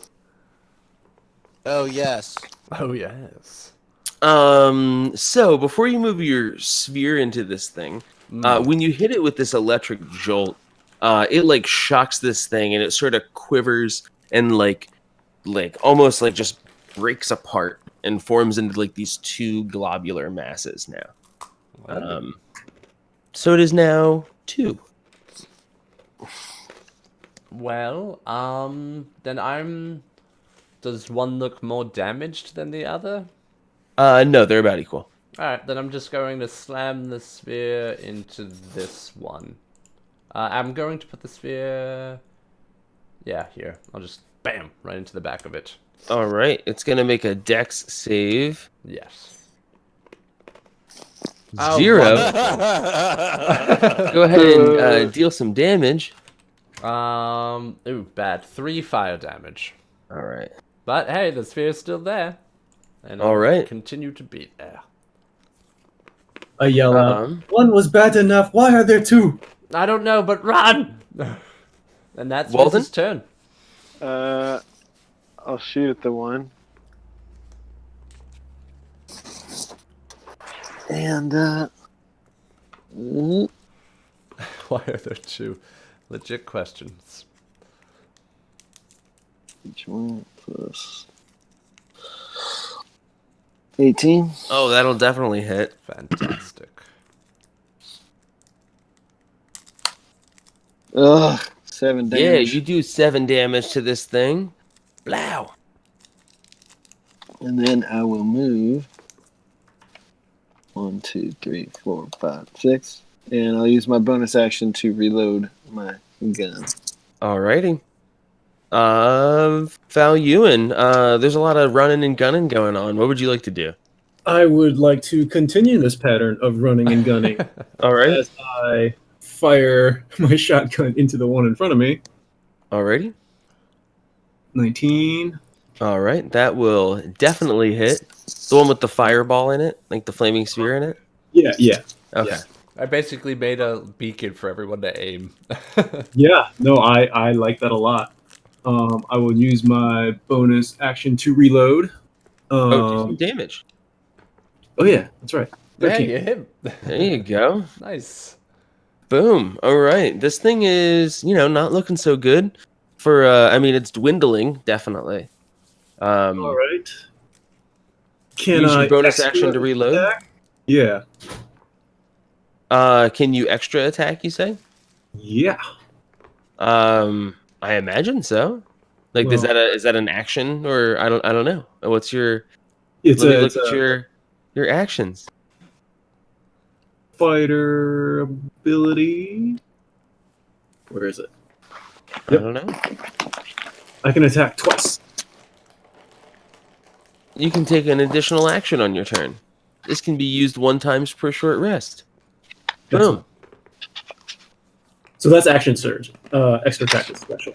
Oh, extra attack. Whenever you attack twice, you attack with an extra attack action on your turn.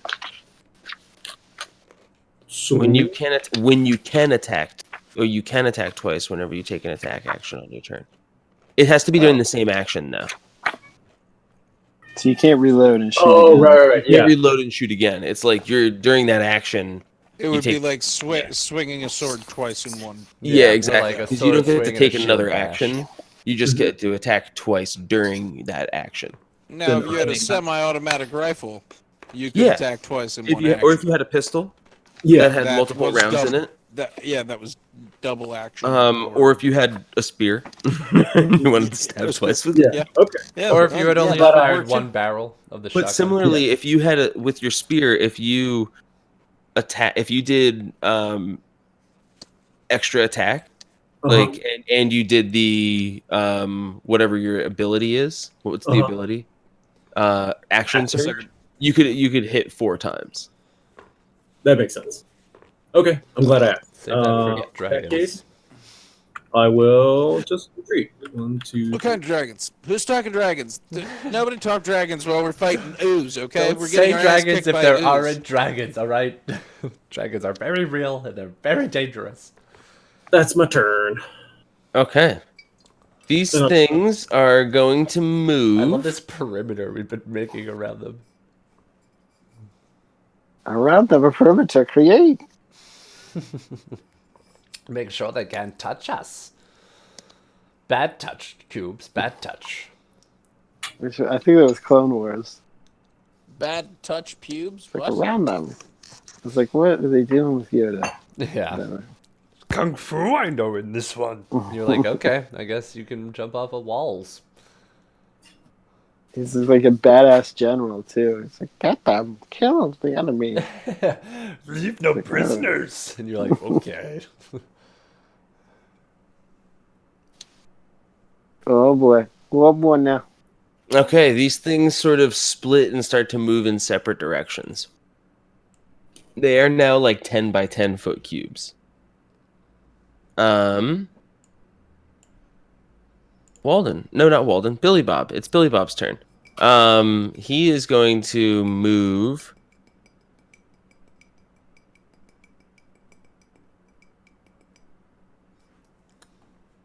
He's just going to back it up. He's like, I don't know. Keep doing what you're doing. Seems to be working. I don't want to fuck it up. And it is your turn, Kenny.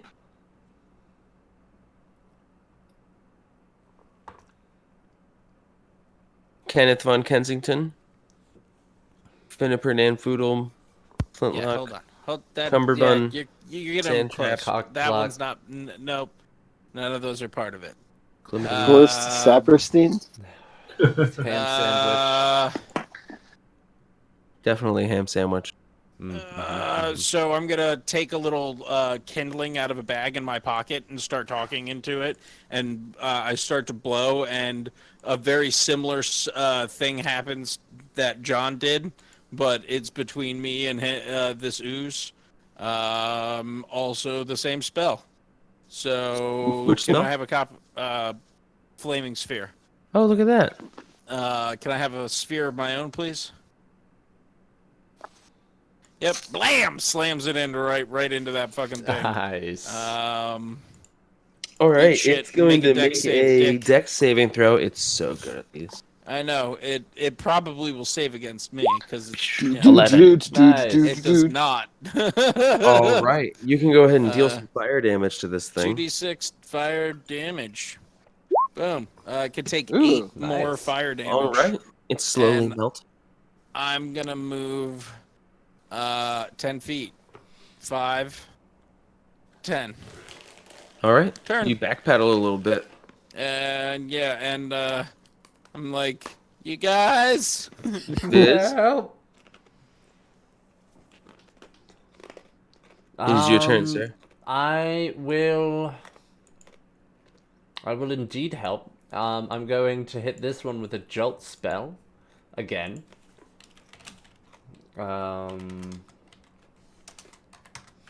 17, I assume, will hit. Oh, 17 will definitely hit.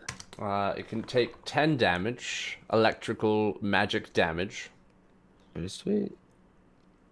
As my bonus, I'm going to slam my sphere into this cube. It must make a dex save.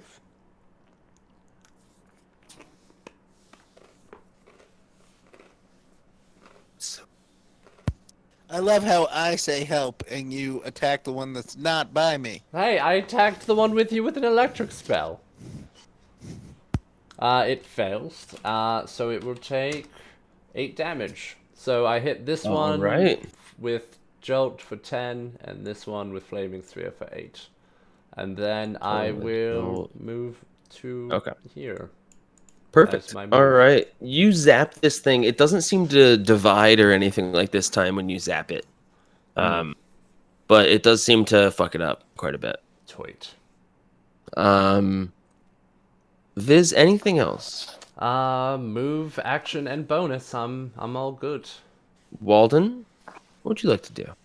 Well, man, I hear my brother Kensington, his tiny little gnome voice from far away. Yeah. 1, You do see a 2, cube with 3, a ball of fire in it descending towards him. 5. And let me measure this out. Oh, that's not good. So I'll shoot it from right here. Perfect. Kapowie. Go ahead and make a shot. 1d20. Hit it with your best shot. Whoa. He that'll didn't hit it with his best shot. Wait, 9 will hit. that will hit? That hits? Yeah, 9 will hit. Oh my Oh, gosh. shit. Thank you. These things suck. 17 damage. Oh, all right. So you do. What kind of weapon you are using? My revolver. Also, All right, you do. It's not going to cost extra ammo, but you do one of those things where you like empty the whole clip into it and just destroy the thing. Nice. See, we had your back, Kenny. All right, that one is destroyed. Walden, what else would you like to do? That's my bonus. It's the fan shot from McCree. He reloads. Exactly. Exactly. Yeah. That's my bonus. I will hide. All right, you duck behind one of these. Well, He jumps in the crying pool. do the Um, jeeps 13. don't have eyes, Val? so I imagine it's pretty easy to hide from them.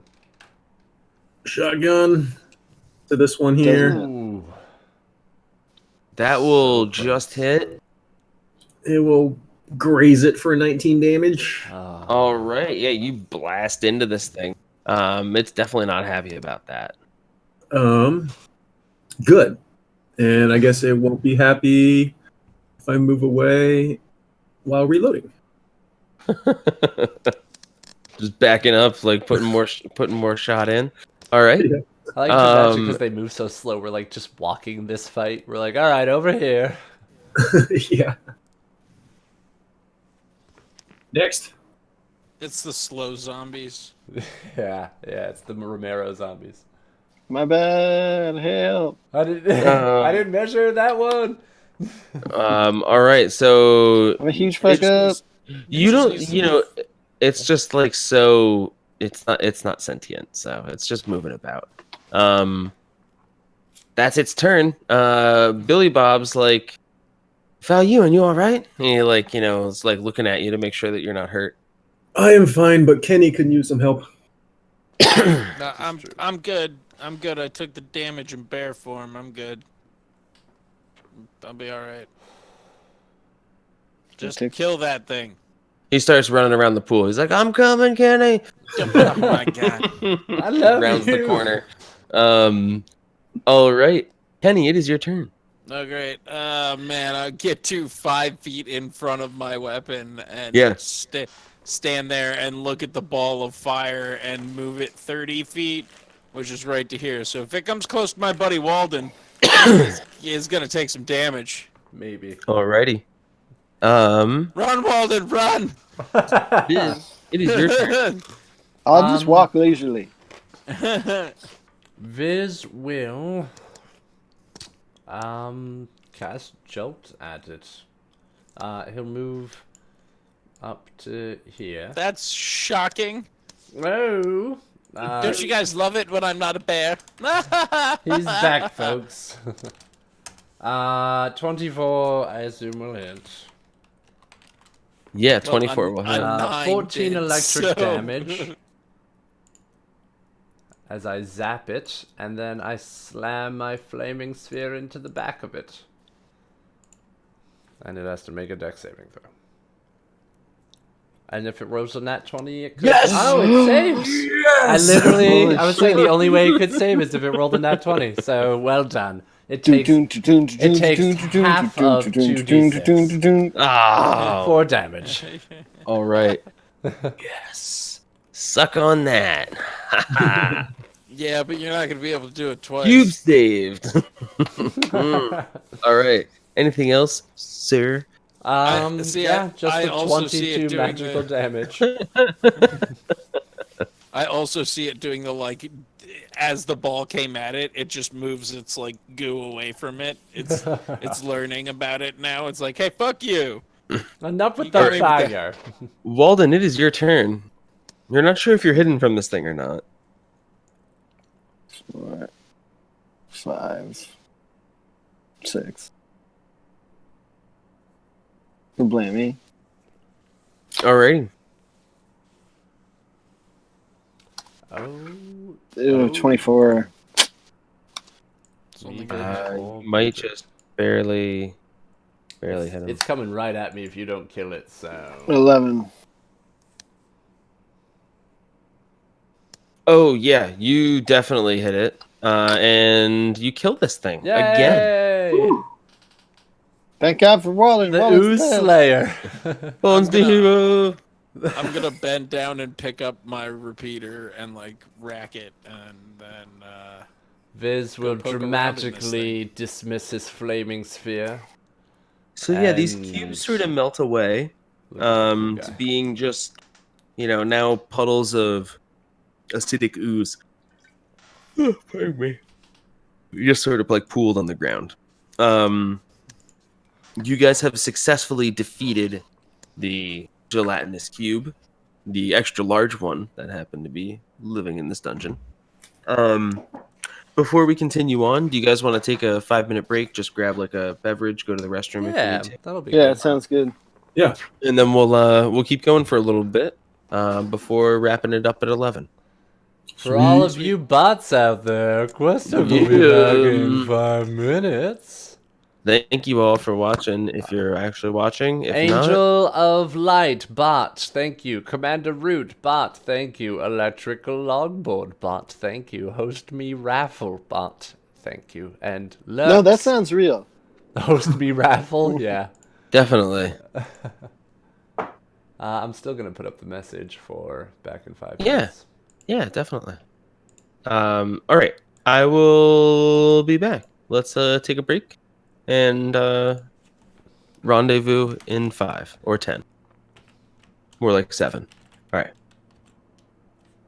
I'm saying 5, so someone better be back in 5 minutes.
Anybody else back? Take that as a no.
Who else is back? Yo, what's going on, man? How's it going, Vian? Howdy, howdy. Good. Jess just Miss- made pizza and cake, so I'm Oh, good. That's pretty awesome. you're having your cake and eating it too. Definitely. Having cake and eating pizza too. He's having cake and pie. Ooh. It was so weird moving to New England people not understanding a pie meaning pizza. That is weird. I didn't know that that was going to be lost in translation. What do they call a full pizza then? Just a pizza? Yeah, just a pizza. Just get a pizza. Because I think just the whole idea of a pizza pie, I just don't think that's like something they even think about. I think it's just a pizza. Like you get a pizza. So then you should broach the question: is a hot dog a sandwich to them? It's a whole thing, and it's a real split. No, a hot dog is a sausage. It is a sandwich. It is a sausage sandwich. Yeah, but yeah, is the whole thing? Is it a sandwich or is it like Yeah, it would be a sausage is sandwich. it something else? Is it its own category of delivery method? It's a bun.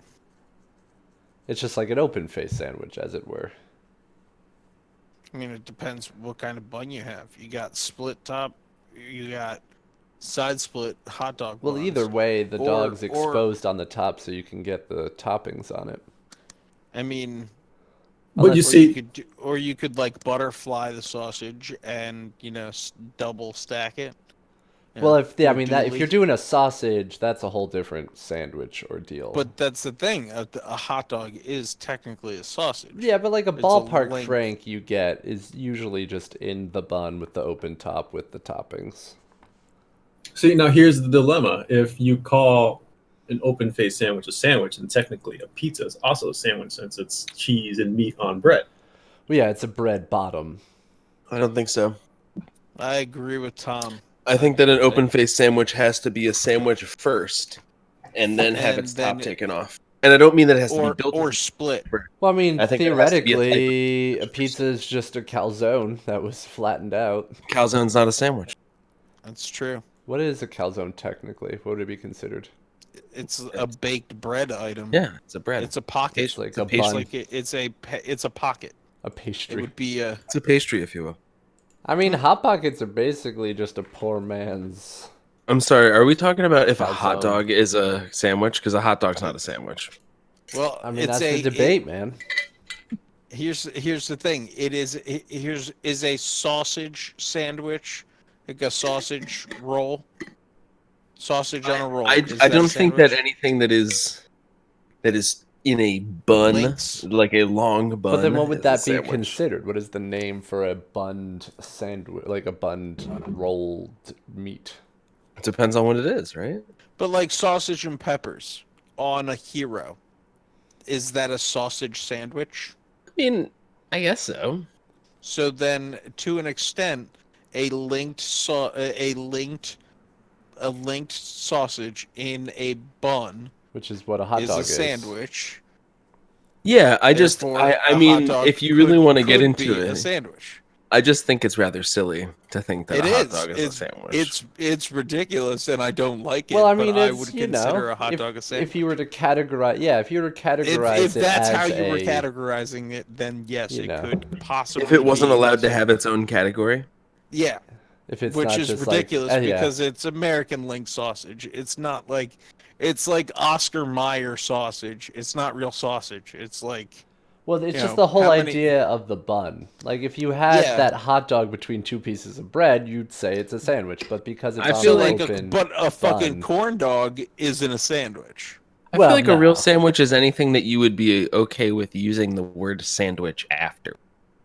Like, oh, would you like a ham sandwich? You know, Ooh, yeah, and when I but would. when someone says, "Would you like a hot dog sandwich?" You don't think of a hot dog like in a bun. You would think of a hot dog between two pieces of bread, Right? With like, Right? Or yeah. like several hot dogs cut up and then put in. Yeah, if someone between was like, toast. "Would you like a hot dog sandwich?" and then just handed you a Same hot thing dog when on someone a was like, bun. "Would you like a hamburger sandwich?" and you'd be like, What?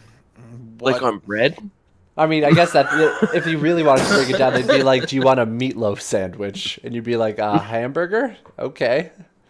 But then I agree with the alternate argument of that hot dog is sandwiched between two pieces of between the buns. Right.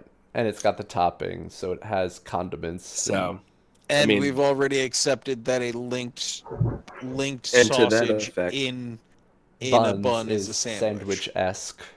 Yeah. So, I mean, You heard it weird. here, America. Quest Hook answering the difficult questions. Are hot dog like, sandwiches begrudgingly? it's like Yes. It's why, yeah, begrudgingly, yes. It's like why are hot dogs sold in 8 and hot dog buns sold in packs of 10 of because 6. God is Sales cruel marketing. and we will never know peace on earth. Did anybody Well, no, ever it's the watch buns that are 8 and the Animaniacs packages bit, are though? 10. Like the hot dogs are 10, and it's just like, why? Just give us Because you can 10 and 10 can or always 8 and buy- 8. you- You know what's happening. always- The you other can always hand knows buy what more the other buns. hand's doing. yeah. Just level with It's it. because those companies are owned by the same master company, and they're like, haha, they're gonna have to buy more. Yeah, exactly. And we'll always make one of them for sale to make it the odd Right. one that you have to get. Right, so you just end up buying more than you actually. Bunch of hot dogs, like I did today, covered in chili. It was Don't you awesome. like hot dogs? All right, moving I'm a on. fan. Back to Quest Hook. Back to hot You guys dogs. have dispatched the gelatinous cubes. Yeah, I'm gonna poke around in mine. Yeah. Oh, you want to find some stuff in it?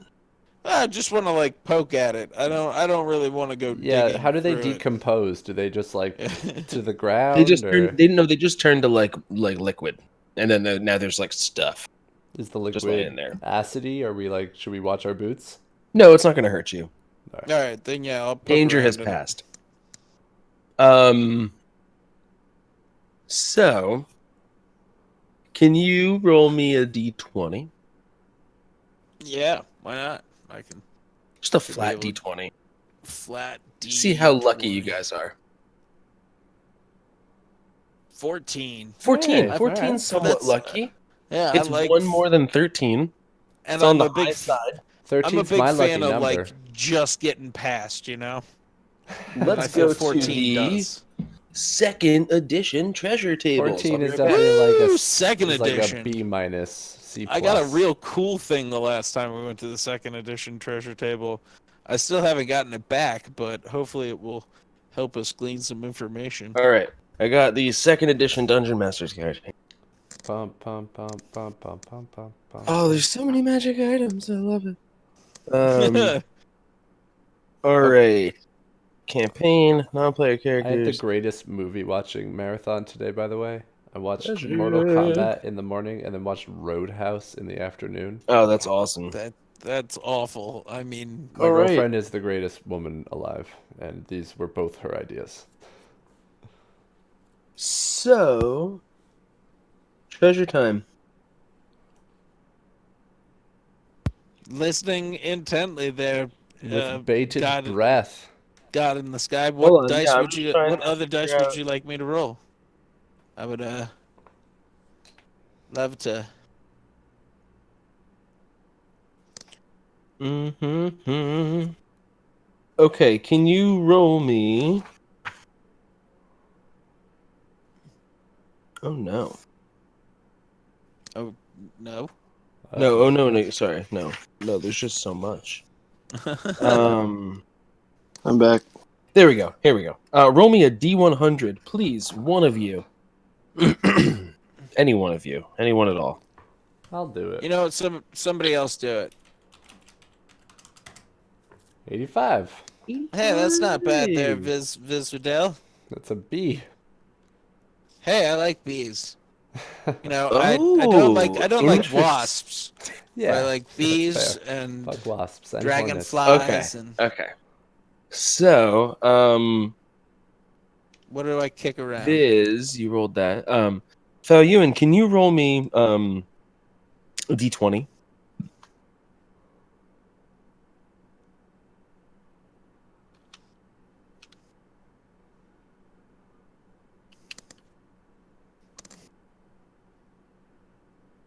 You there, Fel? Foul?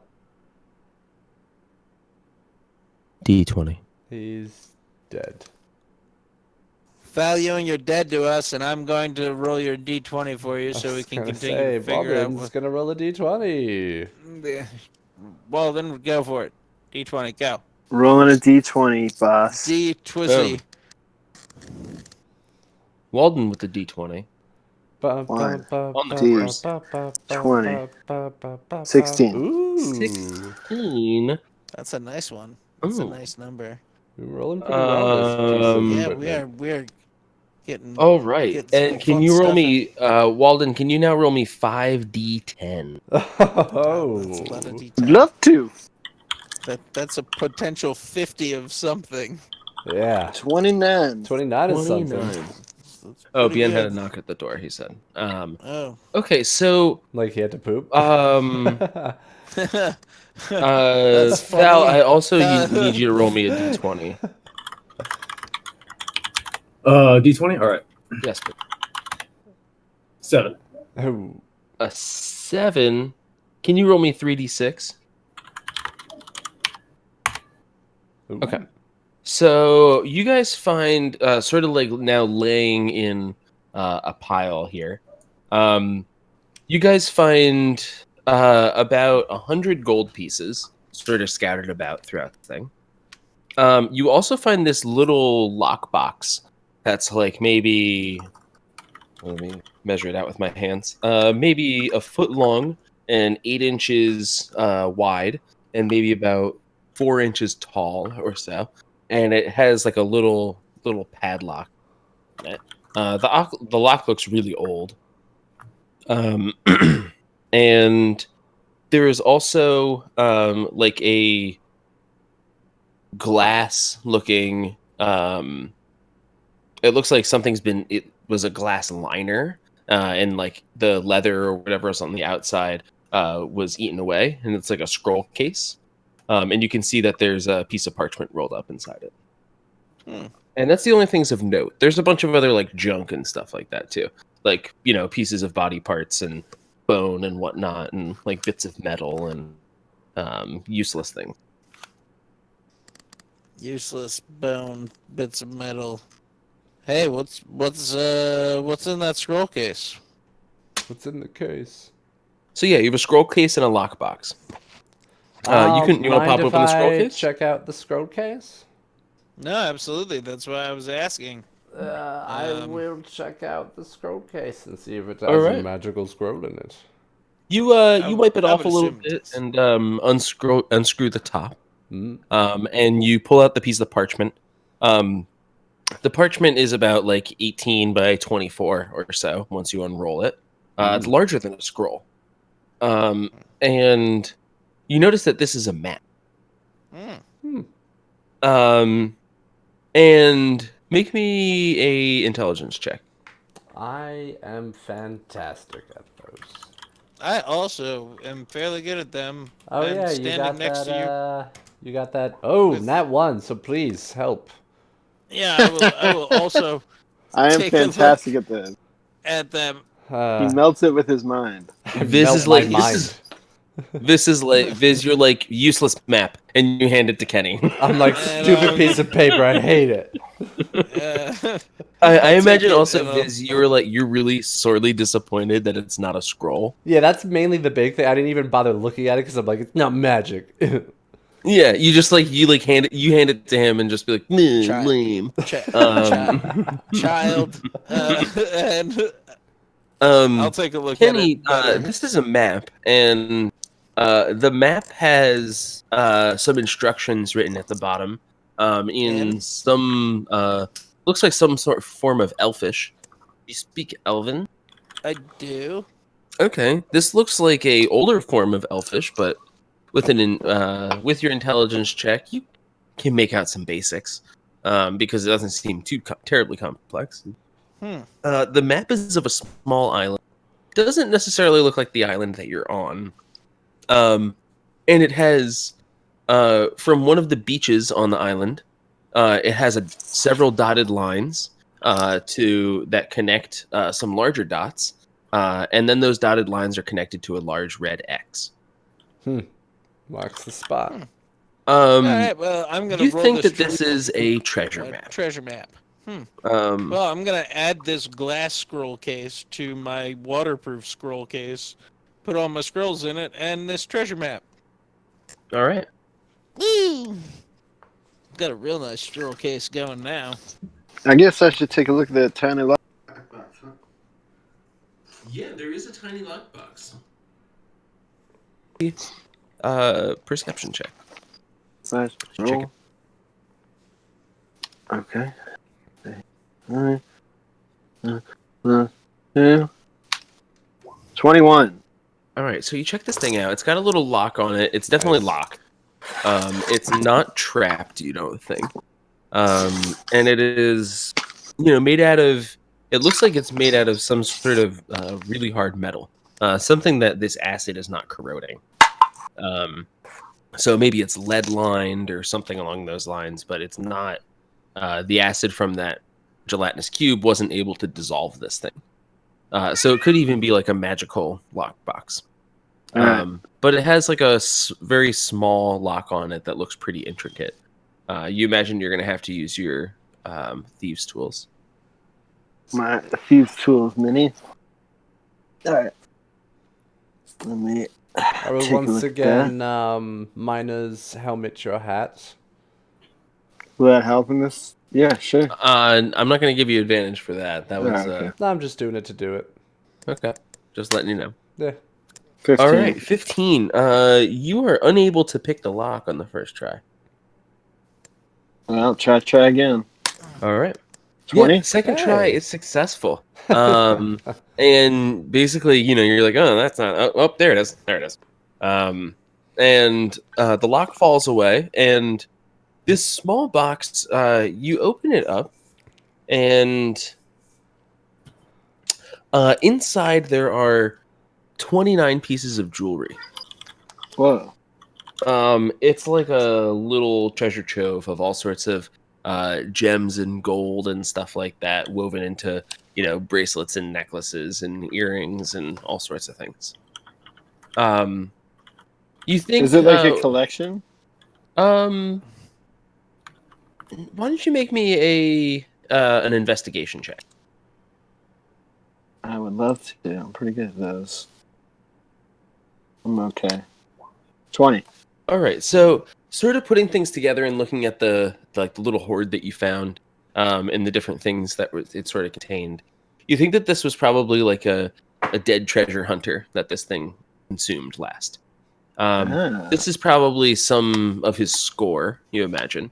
There's some sort of treasure map that a buddy of yours has found, and there was a chain shirt that was mostly dissolved that was in the other room.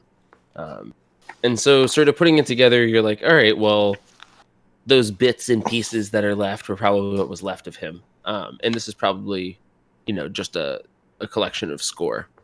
Got it. That might be worth some money. All right, man. That guy's death is my game. As they say. As is often said about death. About death. All right. So let's see. Can someone? This is going to be for later on. For the treasure hoard that you guys find, but I just don't want to if you follow this map, I just don't want to forget what it is. Yeah, treasure map. Do you want me to name it? I'm just gonna write this down for a sec. Yeah, you can call it. You can call it like the treasure map from the shrine. Treasure map with a glass scroll. The case treasure from map of the rusty chainmail pirate. All right.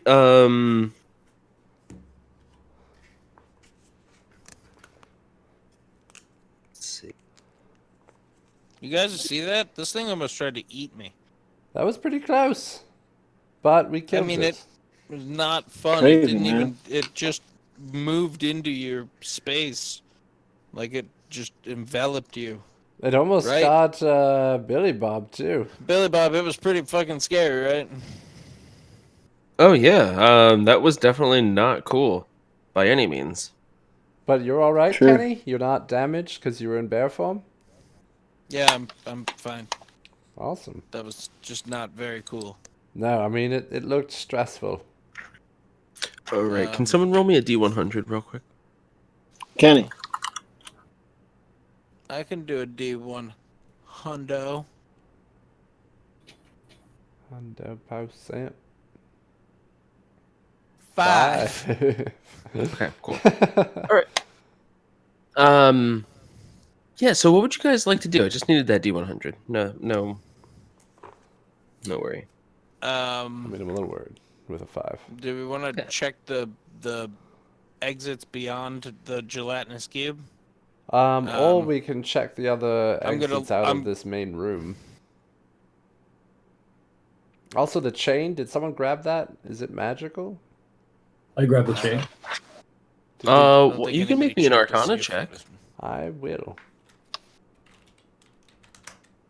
Hopefully, I don't bomb it. Yeah, 16. Pretty good. Yeah, you think it is magical. I think that chainmail's magical. Should clean it Oh. up. Someone should wear it. Who Not here for me, can? thanks. Yeah, who here can rock chainmail? You can, Foul. Yes. But I already have my own armor. Billy Bob can. What's he wearing? Half plate, I think. He's wearing a T-shirt. I don't know what he's wearing. I think it was half He plate. just. I think Billy Bob needs a character sheet. Yeah, think one of he us does, too. needs to roll him. Yes. Well, I think. mean, do Tom you want will Billy give Bob us to put his it on? Stats. No one else yes. is going to wear it, so Yes. All right, Billy Bob will wear it. Give you a boost. You can be more formidable with Donder in your hand and mail on your chest. all magical. Don't say we never All did right. anything for you, kid. So Billy Bob's outfitted, ready to go. You guys have killed these gelatinous cubes. What would you guys like to do? You want to continue to explore? Yes. Yeah. All right, where to? I vote top left door in this room. Okay, but wherever we're going, we're gonna go there a little slowly. I think I twisted my ankle on the. Oh, do you want to rest for a bit? Catch your breath? Maybe we can look at that ankle? Well, it was. What time was it when we headed in here? It was like evening, right? Because we had spent the day getting the trade together and then dropping it No, off. it's pretty and then early in the getting here. day because we did the whole trade thing and spent the night with the elves. Oh, you're right. Yeah, I imagine it's like midday. Well, Probably a little maybe bit we could, after like, because you guys spent some time doing some things in here. So afternoon. Would you like to? Take an hour? Yeah, we could eat and I'll rest for an hour and then. Yeah, let's have some lunch. We'll have some charcuterie. Yeah, you guys can take a short rest. You feel like? Yeah, that sounds good. That's just Alright. yeah. Is the pool water, or is any of this water potable? You think Potable. so? It Potable. looks clear, but it was scummy before.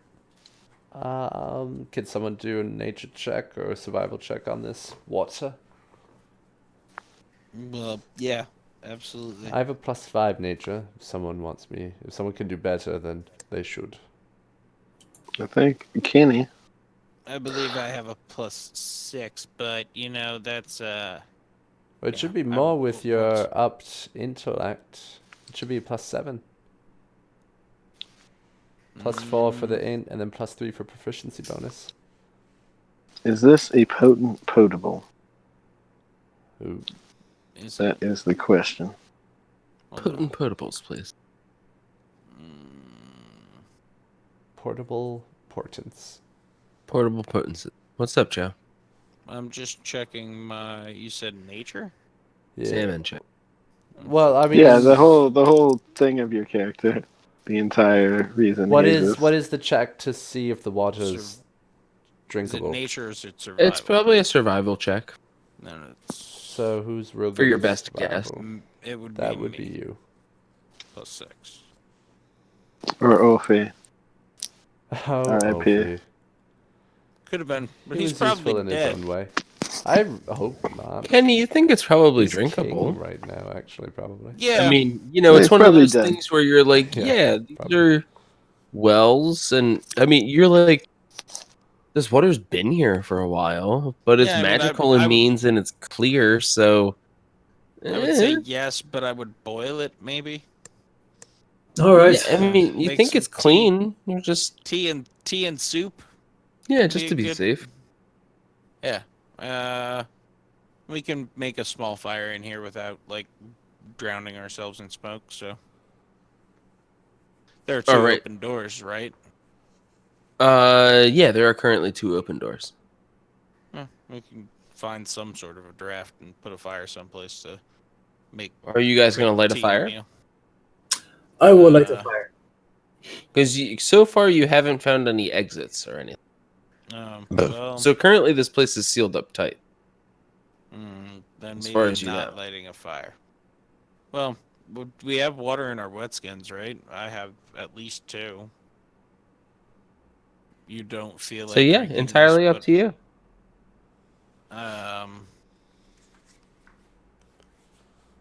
I'm gonna take my short rest. That's what I'll I'm Just, gonna do. just yeah, I don't think water. I've got a bunch of water skin. So, what were we trying to do with the water? we'll just see if we could drink it instead of having to drink from our water skins. See what you're Well, saying. hopefully we'll be out of here, and we can always find that thing and kick it again, and go back to the village if we need more. So water. your short rest is fairly uneventful. You guys just spend some time kind of chilling. Billy Bob helps Kenny heal his leg, his ankle. Does some just like normal, regular healing on you. Also, I think you can spend some hit dice, right? During a short rest. Yes, Isn't that how Correct. that works? if need be.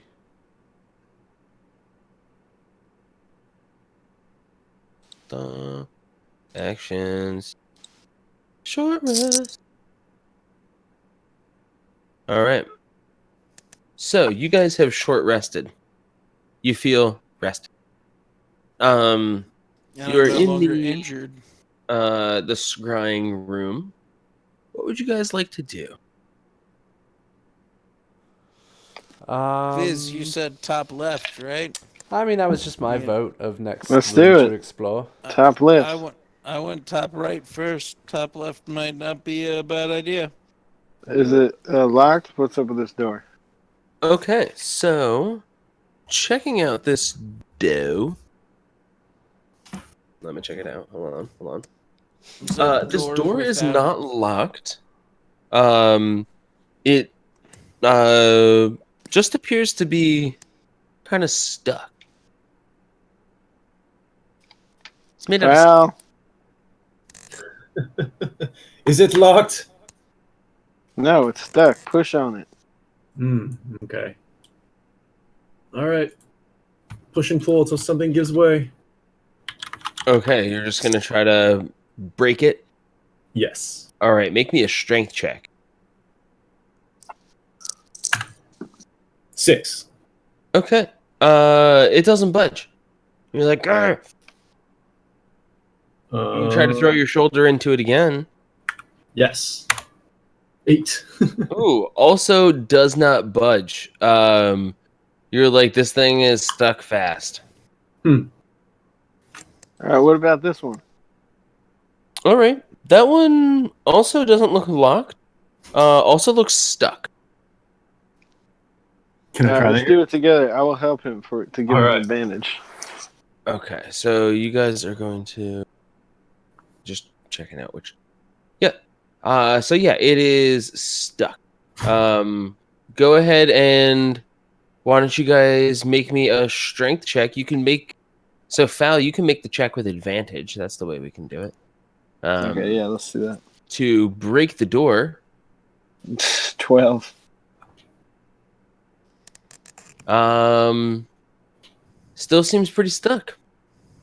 These doors are tough. One more try? Yeah, let's try again.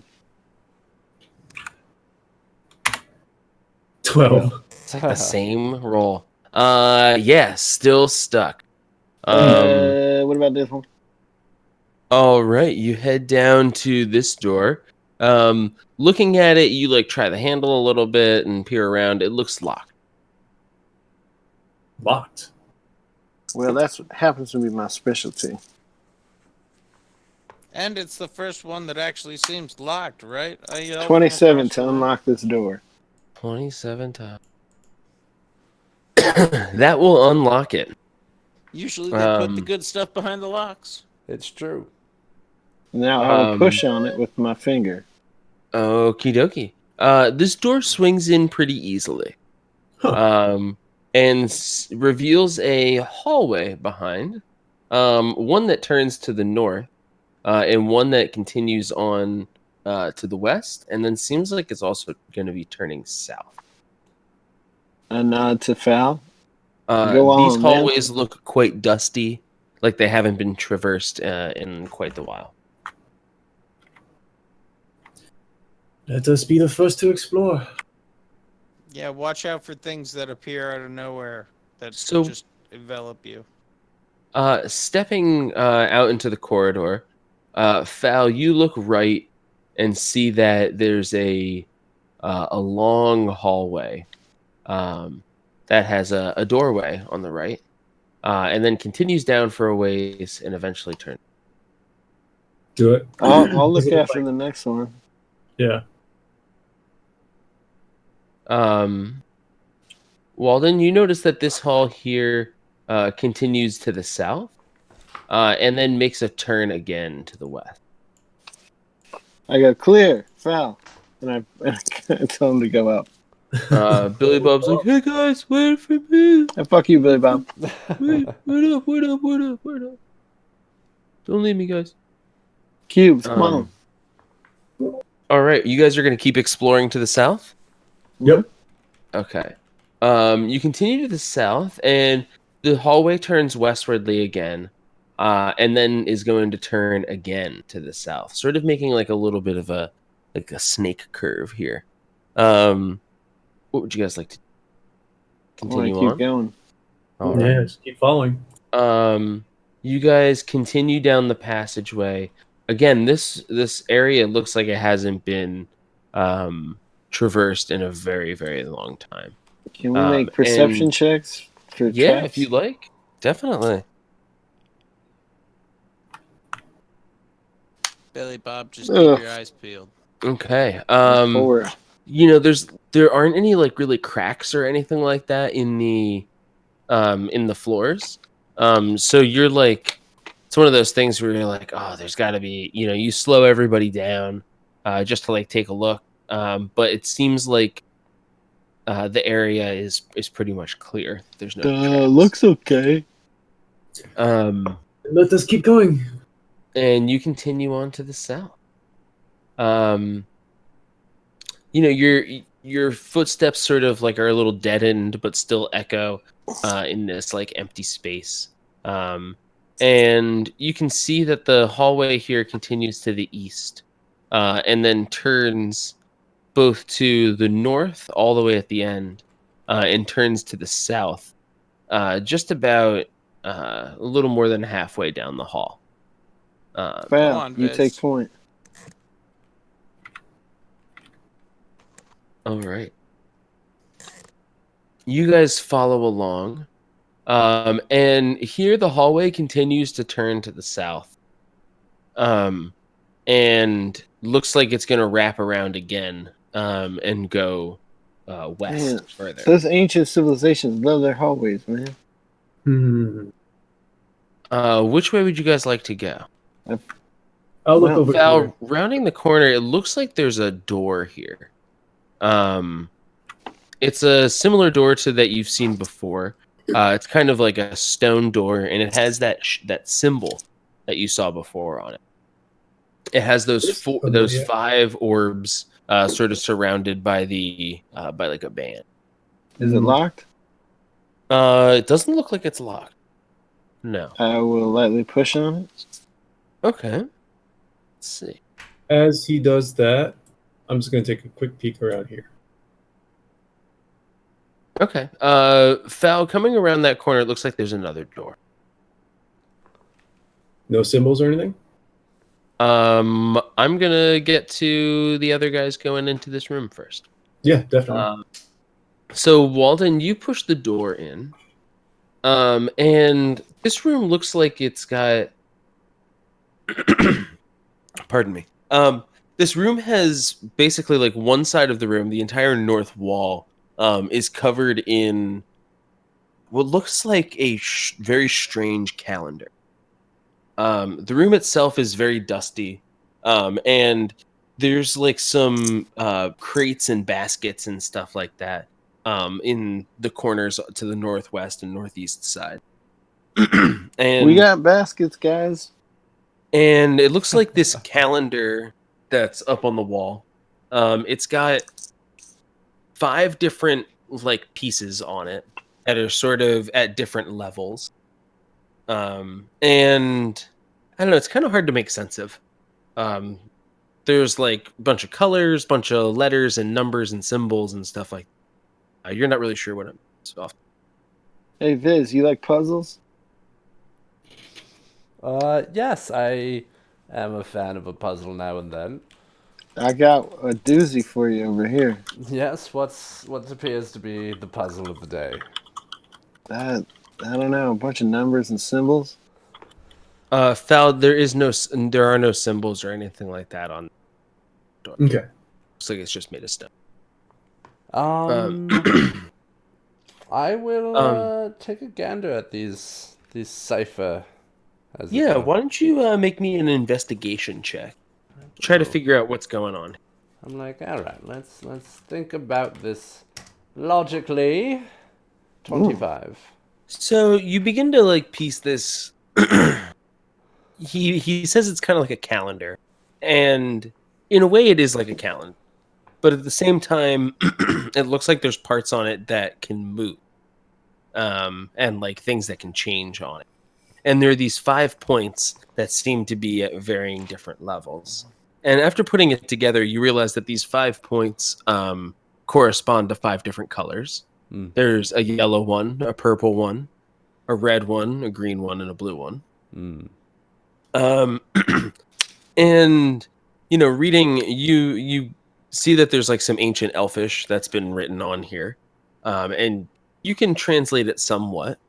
And you realize that this thing is the best term you can come for is some sort of a doomsday clock. Oh. And it looks like when all of these things get above a certain level, that there's some sort of cataclysm. And so all these different colors are like, it's almost like a chart. And so all these different colors are at varying levels on the chart. And if all of them, you find that there's this like point, or if all of them are above this point, it's going to, you think, something's going to happen. Whatever their prophecy is for doomsday. And does it look particularly close to being? Yeah, is it imminent? Okay. So you'd like to try to read it now. Yes. So you can make me an intelligence check to try to read it. You think you know what it is. 16. 16. So from what you gather, it looks like the blue one, the green one, and the purple one seem to be relatively low on the scale. Which you're like, I think that bodes pretty well. And the yellow one is sort of like mid to high range on the scale. And the red one is like off the chart. Well, yes. It Like is really far at the top. Looking at the dust, have any of them moved recently? Yeah, they have. Looks like the yellow one has moved pretty recently. And actually, while you're sort of investigating this, you see that the green one starts to move up a little bit. Oh shit! Oh. And Viz, when this happens, you notice there's this bar at the bottom, with like several little counters on it, and you can see those counters like tick up a few degrees. I don't like that. So you're not really sure what that means, but you're like, this thing seems to be calculating something. We need to go check the Isle of Maffigan Island pool again. Well, first the Isles of Adun, since they're closer. No, he Well, wants to no, check the well. the Oh, well. yeah. Yeah. The green one was Isle of Maffigan's Adun. Rest. No, Mathigan's Rest was the purple one. Correct. Yeah. Oh. The emerald is Isles of Adun, the green one. Then Yes. we need to get headed to the Isles of Verdun. What's up with the junk that's laden around this place? Any clues? Oh yeah, why don't you go ahead and make me an investigation check just to check out all this other extraneous junk? I would love to. 10. Oh, All right, so this extraneous junk seems to be like parts and things like that for this device. And some of it actually seems like it could be relatively useful because Kenny, both you and who else is mechanical? Me. in this? Viz. Yeah, and Viz. You I'm guys are an both really inventor. interested in like how this device works. Yeah. And Like- there's numerous like little bits and pieces and stuff like that in these crates and baskets. You're not really sure how they would be used, or rather, you don't feel like you've got the time to like study it at the moment. But you feel like it's definitely something you could take with you.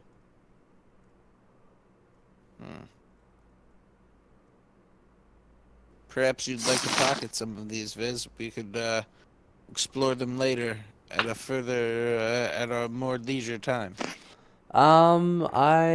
Yes, I think we should gather a few of these mechanical bits and see what they can do for us. All right, so you can each put on your character sheet that you have two mechanical parts. Do we know? Or, so each of you have two. Yeah. And it's kind of going to be uses like those books are. So like when you Oh, awesome. would need to use some sort of mechanical piece somewhere, Where or it's like, something oh, we need a gear to like fill this machine in or something. yeah, it can be like, oh wait, I've got that thing, and it's like the thing you need. Fantastic. Oh, I like parts. How about that door, Falyuan? I try to push open this door. Okay. That door pushes in pretty easily. In we go. Boop. And reveals a small room with two doors on either side. In the center of this room, let me draw this. Oh, sorry, Kenny. Yeah, that's okay. I was gonna move there anyway. Alright. So yeah. Sick. In the center of this room is a small, or I should say it's not that small, is a like a 4x4 foot around and like about 3 foot tall stone dais. Like, you know, like almost like a cube made of solid stone. And it doesn't look like there's anything on this one, like in the room that you saw previously that had like a stone, like the other one had like a piece of chain armor on it Mm-hmm. that now your cleric is wearing. Mm-hmm. So that's sort of centered in the room. And then there's doors on either side of that that are both made of wood. Well, Hmm. let us take a look. I'm gonna ask Billy Bob to go stand in the middle of the dais. Okay. That's dangerous. He goes and stands in the middle of the. Fal, can you make me an a perception check? Yes. Or rather, what's your passive perception? That's the better. 11. 11. Wait, Okay. Yeah. 14. 14. 14. So Fal, you notice that the wall to the north is covered in like a black like slime.